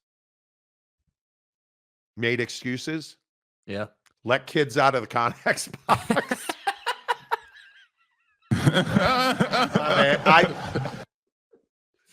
It was a joke. Relax. I have a dark heart. Relax. It was insane. Come on, let kids out of the Connex I box. never locked those kids in the Connex box. They put themselves in there. They were getting the left-handed footballs, and apparently the door locked them in. How good is Mike Leach? Wow. Tech was riddled with injuries. Nobody else was? So Texas Tech was the only team that had quarterback. Joey McGuire has some leniency? What? Texas Tech was. I love that Monty. Have you seen that bruise on his labia? Like, do you know the palpitations that were caused by that hematoma? I think I've hit it every time. Everybody has injuries. Everybody has injuries. It's not an excuse. It just isn't. No, you're playing football, dude. There's gonna be injuries. If you don't have three, and I'm not expecting people to be Texas deep, but if you don't have 3 quarterbacks ready to step up and play, what are you doing? Can you say that you're prepared if you do not have 3 quarterbacks prepared to be the number 1? No. Not in today's world, you can't. It just doesn't work that way. It does not work that way. But, UW fan Jim, Baylor will be this year's West Virginia. So Joey needs fired? Is that what you're saying? Baylor couldn't beat a high school team. Well, guess they're going to get that chance against Tarleton, man. Tarleton. Do you even know where Tarleton is? Bro. In Tarleton. Yeah. What's the question? Tarleton State is not a laydown. Uh-huh. Are they going to beat? No, they're probably not. But are they a rollover? No. I mean, Tarleton is 8-3 last year in the UAC. They play I mean, you've got Baylor. You want to talk about a schedule. Tarleton's got McNeese and is that Houston Christian? Houston Christian, the Huskies. Wow. The mighty Huskies Dude. of Houston Christian. Yes. And then don't forget Utah Tech in Abilene. You know. Abilene. Right. I don't know what it'll take for Dave Aranda to get whacked. I'm not convinced. But anyway, all of this to say, the Big 12, I don't believe is expanding until the ACC melts down. But hey, you know what? Stranger things have happened, right? Yeah, I mean, I think that's the ACC thing is the only other factor that would affect expansion for any conference right now. You know, I mean, if you're like, look around, like there's nothing else really happening that would encourage any of these conferences, let alone the Big 12, to add more teams. Nobody, as we've said for months now, nobody wants to go to 20 teams right now, man. It's too much. It's too big. It's too heavy from a revenue standpoint. So you wind up just sitting here waiting and being on pause with expansion. I don't believe, and this is just my opinion, I don't believe that the first conference that gets to plus 20 teams, that's just so much more difficult logistically. It really is, in my opinion. It's just such a monster. Like, I don't even know how you. Yeah, good luck with that. I don't know how you put that together. You don't. But it will be very challenging, in my opinion. But hey, we'll see. You know, I look at a lot of what the future of college football holds. And I don't know that we ever get to 30-team conferences because the Super League is going to change the way we do business. So I think the Super League is very different than a 25-team conference. Right. That's just. It is, yeah. And I think that the Super League changes the way money flows through the sport, you know, and I think that's what you have to consider. And that's, again, bringing it back to the question of, hey, should the Big 12 expand or not? No, probably not at this time. It's probably not a good time to be expanding or changing the dynamic of your conference. But I do think, and you know, we'll keep saying it, like Brett Yormark is someone who is always having conversations, is always networking, is always looking to connect and form relationships with people, because you never know who you're going to need when that time comes. I mean, it's like, you know, again, it's like when he needed to get to Mark Harlan and Taylor Randall and the folks at Utah. Well, what did he do? Well, he went to his guy in Provo, right? I mean, it makes perfect sense. Like when you need to get to the Arizona schools, but you don't have a great relationship with them. I mean, obviously he can call, you know, anybody. He can call Michael Crow at ASU, but that doesn't mean that you're going to have a productive conversation. It's better when you get introduced and it's like, hey, this is him. And this is, you know, let's talk. Like that's better. So yeah, hey, I mean, this is him. Let's talk. That's better. Yeah. Okay. I mean, that is, when you're introduced, that's better than just calling someone out of the blue. You know, I would agree with that. Like, I mean, you know, I think, yeah, it's all about relationships. Steve